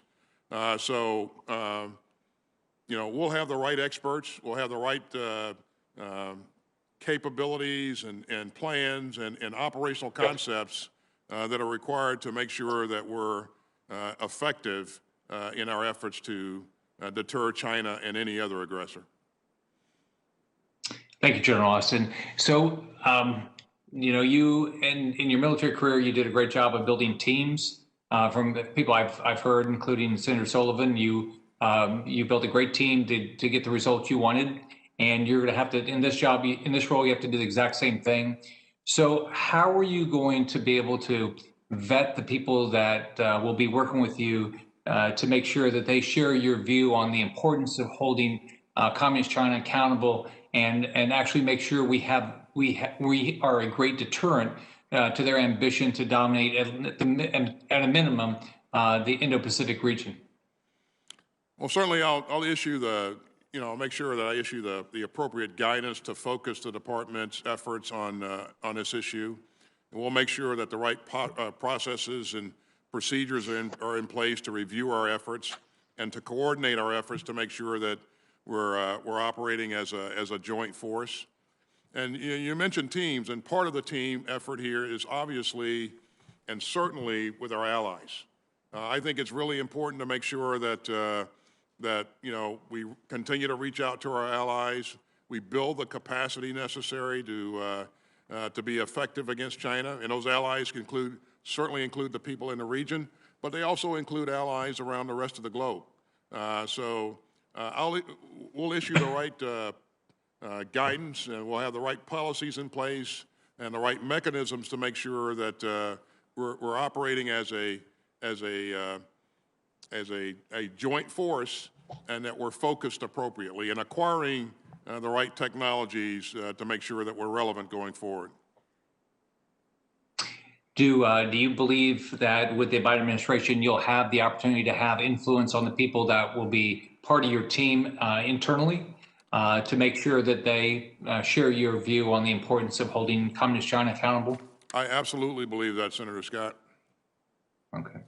And one thing that Senator Sullivan brought up to me when I spoke to him yesterday about you was the fact that with your military background, you'll be one of the few individuals in the Biden administration that will have the military background. Do you believe you'll have the ability to influence their and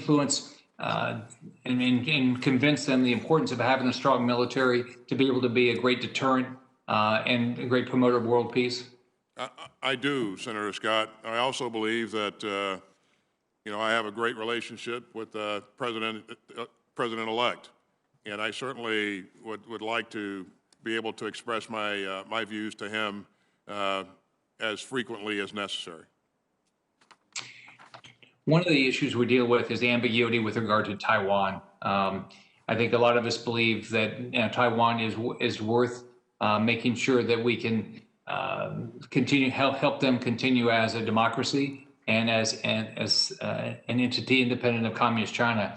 Well, I personally believe we've got to quit being ambiguous, and we got to let Communist China know the importance of Taiwan to us. And how would you do that to make sure that we're not sitting here down the road having to make a decision that Communist China has decided to invade Taiwan?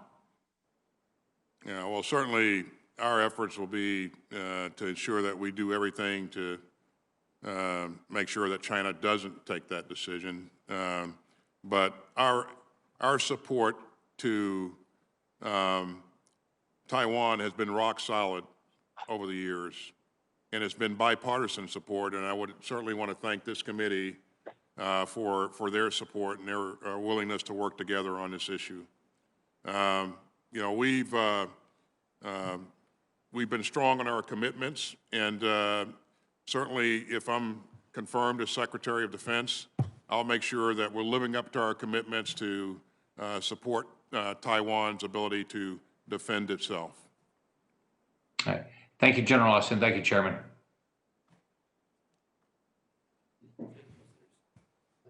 Thank you, Senator Scott. Senator Manchin.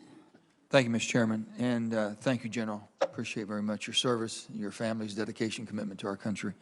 Sir, the 7-year cooling off period, you have 5 years you've been in the private sector. What do you think could be accomplished in 2 more years? What are we missing there? I mean, I think that you segue pretty well into the private sector and understand the balance there. Well, certainly I'll be 2 years older, but certainly I don't think I'll have any more commitment to serving as a civilian than I have now. Just from history, people know that it used to be 10 years, and we changed it to 7 years. We should be looking at the quality of the person the time we need him. Senator Manchin, I absolutely agree. It is about what's in the mind and the heart of the person that's being asked to serve. And I certainly agree with you on that. The strength of our military and the admiration the whole world has for it has been because of the separation and led by the private sector, and have the knowledge you have and being able to come from the private sector now, I think is going to be a great asset. There's other people in that cooling off period down the chain. Do you see any need to have any waivers for those? Because I think it's a much smaller waiver. Most of it's 180 days. People don't understand that either. It's a very short period of time, but yet the person we need to lead it. We've not yet completely fleshed out, who would be serving in key positions. But if there's talent there that's a China expert or something else that we really need, I think, it's important to kind of weigh that out and make sure that, we're focused on the right thing. Well, I know you'll get the right people. A couple of things. People have been asking me ever since I just came in today about tomorrow's security. Right now, there's been 12 guardsmen that have been relieved from the detail. And you talked about an experience you had when in your earlier life in the military. What do you see? I mean, it's a concern that I have now more so than ever before, and more people, we never realized it. But now we're seeing that all the conspiracy theories and all the different people are on the dark web or wherever they are being recruited that have military experience. What can we do, and how should we approach this? Well, I think we can do a better job of screening our, the folks that we bring in, the people that we bring in. I also think we need to do a better job of, once we have people on board, that we're paying attention to them, that we understand that we're creating the right kind of environment for them to live in, and that they are embracing the values that we think are important in the military and the values that are important for this country. And I think this is a thing that we have to work at day in and day out. Knowing the presence of what we have and what we're dealing with and what happened last week, how do you feel about the security we have for tomorrow? Well, I don't know the specifics of the moving parts. The Secret Service is, I think, in charge of the overall effort. I think I have every reason to believe that they will do a very credible job and provide for our security. I have confidence in our Guard.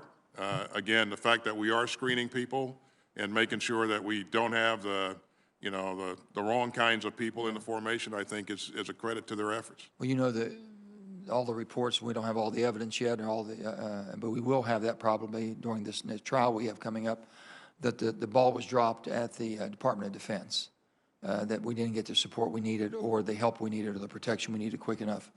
I think that's still under review, yes. Senator. Yeah. And, I'm not accusing until we see the facts, but yeah. That's been the reports coming out. So I know you have a lot of work ahead of you trying to build up that confidence level and the morale. If I can ask you, the greatest threat that we face as a country, if you were going to name one of the greatest threats or the greatest challenge you think you're going to have coming in to this position, what would it be? Well, I think there are a number of challenges as we discussed before. And quite frankly, the greatest challenge to our country right now, Senator Manchin, is the pandemic. It's killed, over 400,000 of our American citizens. And that's just an incredible loss of life. I think we have to do everything that we can to break the cycle of transmission and to begin to turn this thing around. I know that the President-elect is very, very much focused on this. I think DOD can add value to this effort and speed and scale, and I would certainly hope, again, if I'm confirmed, one of the first things I'll do is take a look at how we're contributing, and if there's more that we can do, and I believe that there probably will be, that will lean into this and help this effort along. In terms of other challenges, we talked about China, we talked about Russia, we've talked about... Pandemic's number one, you think, from the standpoint?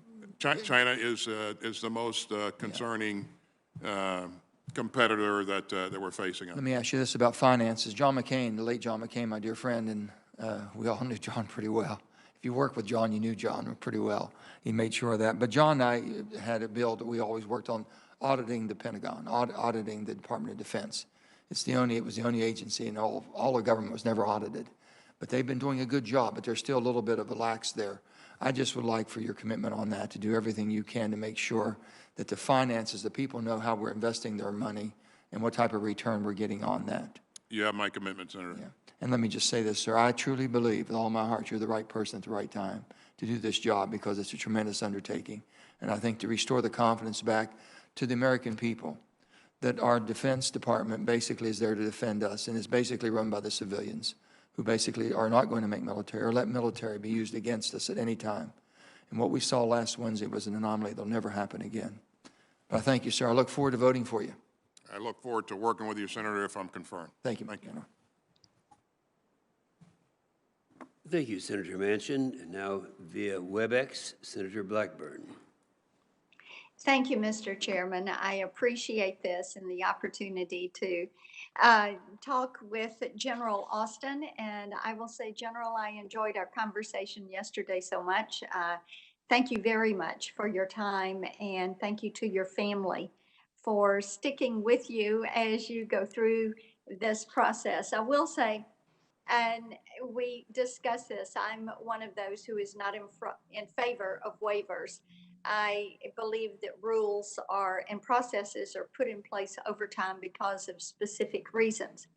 With that said, however, you and I do have mutual friends, and they have all spoken to your strength of character, the way that you fulfill your role, the work that you did with the military, and the leadership that you bring to different situations. And I thank you for that.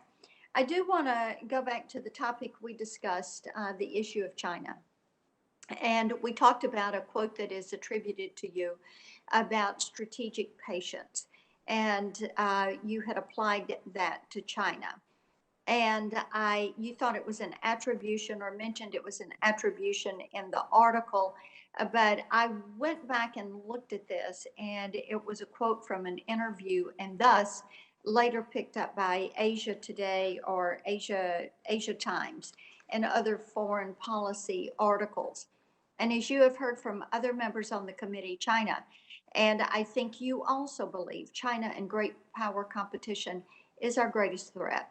Whether we are looking at what is happening on the economic side, and I appreciate you mentioned that earlier, because we discussed, we don't know exactly where MOFCOM ends or where their economic sector ends and their military sector begins. So what I'd like for you to do is spend a minute and talk about why you cannot use strategic patience with China, and why it is an imperative that we address the economic and the military side of that China problem coin, if you will, and how your budget priorities are going to reflect the desire to deal with China, to work with Taiwan, to work with Hong Kong. So if you would take a minute and just address that for us. No, I think over the last 2 decades, Senator, as we've been focused necessarily focused on issues in the Middle East, we've seen China modernize its military. We've seen it employ aggressive, in some cases, coercive behavior against our allies in the region. We've seen it do a number of things that tend to make us believe that China really wants to be the preeminent power in the world in the not too distant future. I think, again, China looks to compete with us looks to compete with us in a number of areas across the spectrum. That includes, as you pointed out,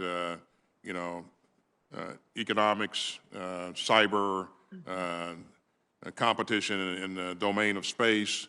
So China, because of its desires, because of its worldview, is clearly a competitor that we have to make sure that we begin to check their aggression. It will require a whole of government effort to do that. The Department of Defense's piece in this is to make sure that we are presenting a credible deterrent to China so that it will think twice before it decides to take on the United States of America, China, or any other aggressor. And that requires investment in a number of areas. We talked about this a bit before. Yeah. You know, in modernization, things like AI and space-based platforms and directed energy and just a number of things. If we are called upon to conduct operations against a near peer such as China or Russia, it's a different type of engagement. And we need different capabilities. We need the operational concepts that can employ those capabilities. And again, as I said earlier, we'll be required to understand what's going on the battlefield much better, much faster, and be able to decide a lot quicker, and then be able to act a lot quicker. Well, I appreciate that, and I think it's important for the record to reflect that you do not view dealing with China as a strategic patience.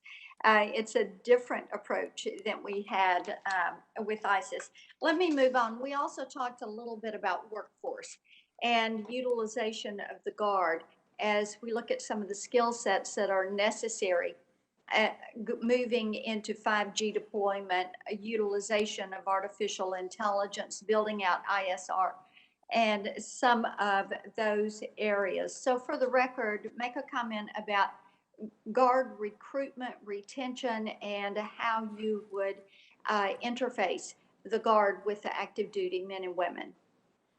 Well, we certainly have great talent in our Guardsmen, and that we've seen that on display throughout these years of conflict that we've been in. Our Guard has performed very, very well. Many of our Guardsmen have skills that you don't typically find in a normal unit or a normal organization. And so I think in a lot of cases, we can do a better job of leveraging those skills, those unique skill sets, to help our efforts in things like IT and other things. Well, thank you for that. We appreciate your service. We appreciate your time today. And Mr. Chairman, thank you for the hearing. I yield back. Thank you, Senator Blackburn. Now, via WebEx, Senator Peters. Well, thank you, Mr. Chairman. And General Austin, I want to say thank you. Thank you for your service over many, many years to this country. And thank you for your willingness to take on this job. Clearly, we are in an incredibly difficult time in our history, and we're facing significant challenges, and your willingness to serve your country once again is commendable. So thank you.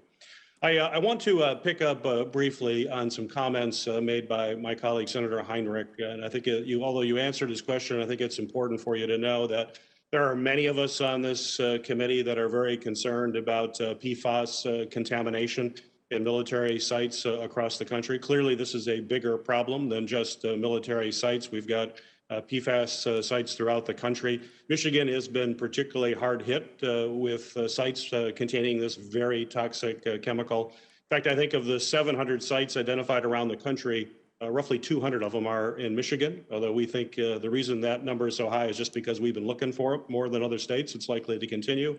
But we do have military sites that have been impacted, and one in particular in Michigan, which is the former Wurtsmith Air Force Base in Oscoda. The folks in Oscoda and that area have been dealing with this contamination for many years. They are, and rightly so, incredibly frustrated by the slowness from the Air Force and others to deal with it. We've started to see some pickup in activity and cleanup, but they have waited too long. And I know you made a commitment to Senator Heinrich to expedite this, but I want you to know that this is a major issue for me, for folks in Michigan, folks around Wurtsmith Air Force Base, as well as other military sites across the country. I'm sure many of my other colleagues would join in. And so I hope that you are indeed committed to making sure we do right by these communities that have hosted these bases for years and are now suffering the consequences. So I don't know if you want to add anything to what your response was to Senator Heinrich, But please know this is a serious issue for us across the country. No, I am committed, Senator. I think, as I said earlier, the health and welfare of our military members, our families, our DOD civilians, and our communities is very, very important. And again, Secretary Esper stood up a PFAS task force. I'll check in with them and make sure that I expedite their work if at all possible. And certainly I look forward to working with my EPA counterpart on this issue. I think it's very, very important to mitigate the effects of these contaminants as soon as we can. You can look for us to stay committed to that. I appreciate that, General. Thank you so much.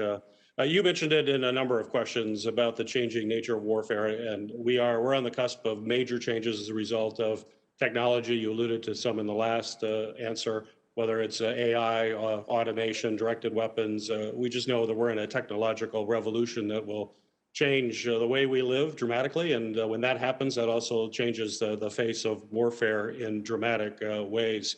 And it's not just the complexity of our tools, but as you mentioned, it's the strategic and operational environment as well. And so it's going to require some creative thinking outside of normal policies in how we prepare for this change. And I think a lot of that requires changing some of the culture, particularly when you just have a large bureaucratic organization like the Department of Defense. No different than any other large bureaucratic organization. It's sometimes difficult to get out of the established mindsets and understand that things are changing rapidly. And so, guidance from the top is incredibly important. And that means, in my mind, I'd love to have your thoughts, that means placing a premium on digital skills by expanding eligibility for billets in the Joint Artificial Intelligence Center, for example, Defense Innovation Unit, and their service level equivalents both inside as well as outside the department. So General, if you could give me a sense of how do you assess the ability, for example, of defense innovation offices to develop systems that are going to be able to enhance both our performance and our effectiveness. And if you could, as you're thinking of this and answering this question, mention in particular how this will be helpful as we start operating perhaps more below the threshold of armed conflict, which may likely be an emerging pattern that we have to deal with more often than we'd like. Yeah, so I think it's really important that we have the ability to develop the kinds of capabilities that you just described, Senator. You asked specifically about the people that we have that are dedicated to and working on these issues, and whether or not it's we're managing them the right way. Something that I'll have to look at. I'll have to go in and talk to the leadership about what their needs are and how we can improve our efforts right now. And I look forward to that conversation. But I wouldn't want to speculate on that issue right now. But I really believe that what you just said is absolutely important. We've got to be able to develop the ability to move things with the appropriate speed and focus that will enable us to be relevant going forward. And I think part of that speed, and there have been several questions related to the procurement process, is a lot of this innovation in the past would take place within the Department of Defense. Now we're seeing a lot of this innovation in commercial markets and in the commercial sector. But as you integrate that and having era centers or innovation centers that work with those commercial centers, I think are incredibly important. Now, I'm happy to say in Michigan, we have our Ground Vehicle Systems Center that takes advantage of the auto industry and some of the developments we're seeing in automation. Would you commit to continuing to invest in those kinds of programs that work in partnership with advanced innovation in the commercial sector? I think automation is really important to us. You've heard a number of leaders talk about that, and I think we're gonna that'll be an area of focus for us going forward. Yeah. Well, I appreciate it, General. Thank you. I yield back. Thank you, Senator Peters. Via WebEx, Senator Hawley. Thank you, Mr. Chairman. Thank you, General, for being here, and congratulations on your nomination. It's always nice to see a graduate of Webster University in St. Louis up before the committee. So congratulations on that as well. Let me come back to something you said at the very beginning of your testimony during your statement at the beginning. You said that China is a pacing threat, I just want to be clear, are there other pacing threats, and what would they be? Now, China is the most significant competitor that we're focused on. It is the pacing threat. On that, thank you for that. That's a helpful clarification. On that same point, you're going to have the opportunity here to oversee the next national defense strategy. You have said, and other committee members have quoted this today, you've talked about the competition, the strategic competition with China and Russia. You've also said today, though, several times, including to me just now, that you think that China is the pacing threat, that China is the top priority. So can you commit to us that as you oversee the next NDS, that China will be unequivocally identified as the top challenge, threat, competitor of the United States? Clearly, the strategy will be arrayed against the threat, and China presents the most significant threat going forward because China is ascending. Russia is also a threat, but it's in decline. It can still do a great deal of damage, as we've seen here in recent days, in an area, and it's a country that we have to maintain some degree of focus on. But China is the pacing threat. Very good. And you would expect, just to press my point here, but you would expect to see that identified, China that is identified as the pacing threat in the next national defense strategy. In other words, you don't see any reason why that would not be the case. Is that correct? That follows. That makes sense, Senator Hawley. I think, but again, I certainly don't want to try to write the strategy here. We want to make sure we go through the process of arraying the threats and identifying what what capabilities we're going to place against them. But it certainly follows. It is the pacing issue, the pacing threat currently, and I fully expect that it will remain so going forward. Good. Well, I'm pressing you on it only because I think there has been some confusion with the last national defense strategy, the way it has been interpreted in some quarters to put China and Russia on a plane. And what you just said just a second ago, I think is very encouraging, that China is the pacing threat. Russia, of course, is a threat. There's no doubt about that. But to use your words, it is in decline. And of course, we have limited resources and capacities, and we're going to have to make sure that those limited resources and capacities are deployed corresponding to the relevant threat. So I'm encouraged by what you said. I'm going to hold you to that. Let me shift to Taiwan, which is obviously closely related. Let me follow up on something Senator Scott asked you about. Under the Taiwan Relations Act, the United States is committed to maintaining the capacity to resist any resort to force or other forms of coercion that would jeopardize the security of the people of Taiwan. Given our obligations under that statute, General, do you agree that DOD should maintain the ability to deter a Chinese fait accompli when it comes to Taiwan?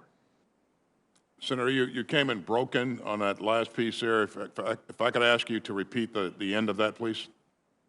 Yeah, when it comes to Taiwan, General, do you agree that the Department of Defense should clearly prioritize defeating a fait accompli scenario in Taiwan on the part of China, an attempt to invade, exert pressure that would put us in a fait accompli scenario? Should that be our top priority? Well, certainly, I don't want to go down a road of getting into hypotheticals about,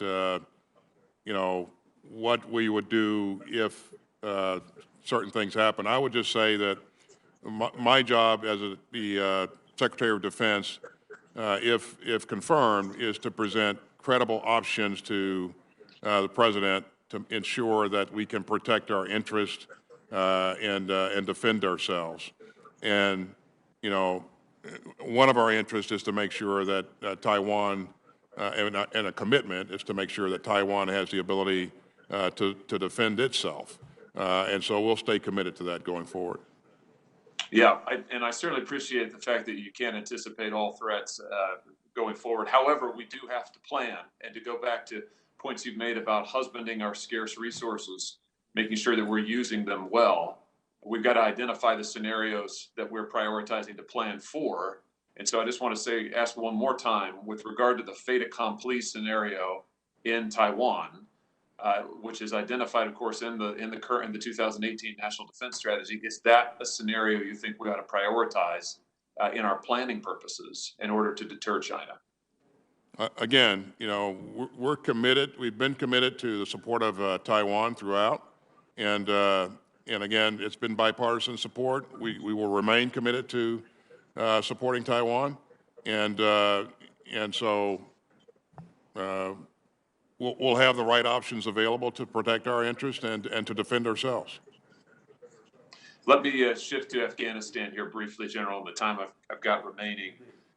If the Taliban violates its part of the peace agreement, there's going to be significant pressure on the president-elect to send thousands of troops back into Afghanistan and to perpetuate the cycle that we have seen there. How do you think we should respond if the Taliban violates our peace agreement so that we can achieve our counterterrorism objectives without increasing the number of troops that we have there in the region? Senator, you know that we are currently operating as a part of a coalition effort there in Afghanistan. And what I've heard General Milley and General Miller say publicly is that they believe they have adequate resources to accomplish the objectives that they're assigned currently. And so if I'm confirmed as I go in, I'd like to be able to assess the situation myself and then make my recommendations to the president in terms of, you know, what's required and what's not required. I see my time's expired. Thank you again, General. Thank you, Mr. Chairman. Thank you, Senator Hawley. And finally, we now have via WebEx, Senator Duckworth. Thank you, Mr. Chairman. I spoke in this committee last week about my concerns with making exceptions to allow any person to serve as Secretary of Defense less than 7 years after leaving regular military service. Mr. Austin, you and I spoke about this issue on our recent call as well. I want to reiterate that my concerns are the same now as they were when we considered Secretary Mattis's nomination 4 years ago. My vote against a waiver that would allow you to serve as Secretary of Defense has everything to do with restoring the bedrock principle of civilian control of the military and nothing to do with you, your qualifications, or your character. Last week, I pledged to my colleagues that if they choose to pass an exception to statute, I will consider your nomination fairly and on its merits. Mr. Austin, I make that same promise to you today. Based on our call last week, in fact, I feel we are aligned in our thoughts on a number of the most urgent national security issues facing our country. I'm pleased to get the chance now to follow up on a few of those challenges that I believe the DoD is facing that concerns me the most. First, I've raised alarms before about President Trump's total disregard for good order and discipline. Over the last 4 years, he has valorized ruthless killing and pardoned war criminals like convicted former SEAL Eddie Gallagher. He directly undermined leaders like former Naval Special Warfare Commander Admiral Green, who attempted to hold service members accountable when they violated their oaths and failed to uphold good order and discipline. And in some communities, like the SEAL community, we're already struggling with service members drifting from their core values, likely due to the stress of 19 years of war and deployments. President Trump's rhetoric has damaged attempts to restore discipline in our Department of Defense. Now, in the fallout of the violent insurrection at the Capitol on January 6th, we're starting to learn the depths of the problem in our military services. Veterans, active duty troops, members of the National Guard have already been found to have participated in an actual attack on elected leaders and our constitutional process in direct violation of their oaths of office. We've seen significant reporting on the ways that extremist groups specifically target military members and veterans, and it's likely that we'll discover more in the coming weeks. Mr. Austin, it's clear that we are at a crisis point. We need strong leadership to root out extremists in the military and reaffirm the core values that have defined military service. If confirmed, what steps would you take to assert your leadership, set the example for the service chiefs, and reinstate good order and discipline? Well, the activity that we've seen recently in terms of potential racist or extremist behavior within our ranks is, in my view, absolutely unacceptable. And I think you've heard the chiefs, service chiefs, and the chairman recently speak to that as well. I'll work with the leaders of the various departments to make sure that it is absolutely clear to everyone in the department, military or civilian, that this is behavior that does not fit our values, does not comport with our values. And so I will want the leaders of all of the services and all of the departments to make sure that they're doing the right things to set the right example and to create the right climate that discourages and eliminates that type of behavior. And this is not something that we can be passive on. This is something I think we have to be active on, and we have to lean into it and make sure that, that we're doing the right things to create the right climates.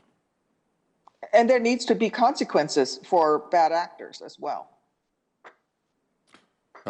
Certainly, if someone is accused and an investigation determines that that person is guilty of that type of behavior, then we'll take the appropriate actions. Thank you. Mr. Austin, you oversaw one of our military's largest and most complex logistics operations in Iraq, so you understand better than almost anyone else. Going forward, we can't rely on the same logistics system and practices that we use in Iraq and Afghanistan as we look to future potential areas of conflict. Great power competition demands that we innovate our approach to logistics. And so it is critical that we invest in Transcom and ensure that logistics-related planning factors are central to our op plans and our major exercises. If confirmed, what initiatives will you prioritize to ensure that Transportation Command and the rest of the DoD's logistics enterprise is modernized and resourced to support global operations and to withstand threats from peer competitors, especially when we're talking about in contested environments?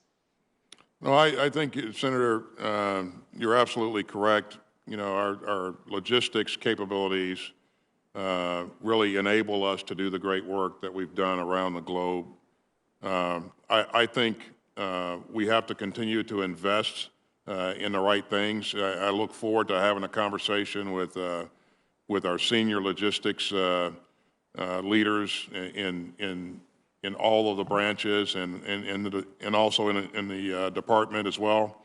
And I want to invest in those types of things that can provide us innovative approaches to delivering the types of logistics that we'll need to sustain ourselves. I agree with you that we won't be able to do business as we've always done it going forward as we're looking to compete with a near-peer competitor. Thank you. The DoD is also well positioned to lead the way on developing the kind of clean energy technology that can accelerate our fight against climate change, one of the biggest national security threats of our time, and reduce the military's reliance on fossil fuel, which would shorten that logistics tail. If confirmed, how would you lead DoD to reduce its emissions and develop the sort of breakthrough energy technology that can make forward deployed troops less reliant on fuel delivery and other energy-related sustainment? Well, I think while we're no doubt doing some things on all of our installations now to reduce our energy consumption and reduce our carbon footprint, I think there's more that we can do. We consume a lot of energy, and so I think that we can have a substantial impact if we're focused on the right things. This affects us in a lot of ways. I think that, if we look at, utilization of, on installations and in other capacity, utilization of electrical vehicles and, reducing the amount of energy that we're consuming and just a number of other things, we can make a pretty substantial impact on our overall effort here. And so I look forward to working with the administration and my colleagues and working with the department to really improve our performance thus far. I'll appoint a a specific person on my staff to help me focus on this issue and to coordinate issues within the department and within the services as well. Thank you very much. I'm over time, Mr. Chairman. Okay, do we have any more? All right, I've been told that this completes our members that were wanting to participate, and we want to thank you very much, General Austin, for the time you've given us, and we look forward to working with you. Senator Reed, did you want to make any further comments? Mr. Chairman, no, I just want to thank you for conducting this hearing and thank General Austin for participating, and good luck, sir. Thank you, Senator Reed. And when we meet again 2 days from now, I think you will be the chairman, I'll be the ranking member. That transition will take place very peaceably. And I will tell you how we have enjoyed working together for a number of years, and we'll continue to do that. Mr. Chairman, it's been an honor and a great pleasure working with you, and I think with your leadership, we've accomplished a great deal, and I thank you. Thank you very much. Well, General Austin, did you have any questions that were not asked that you'd like to volunteer answers to now? I think the answer is no. That's correct, Mr. Chairman. I just want to thank you and the committee members for allowing me the time this afternoon to engage with you. And I want to thank you all also for the tremendous support that you've given to our military over the years. And if confirmed, I look forward to working with you and doing the same kinds of things that you've done in the past. Again, thanks. That's good. Thank you very much. And we are adjourned.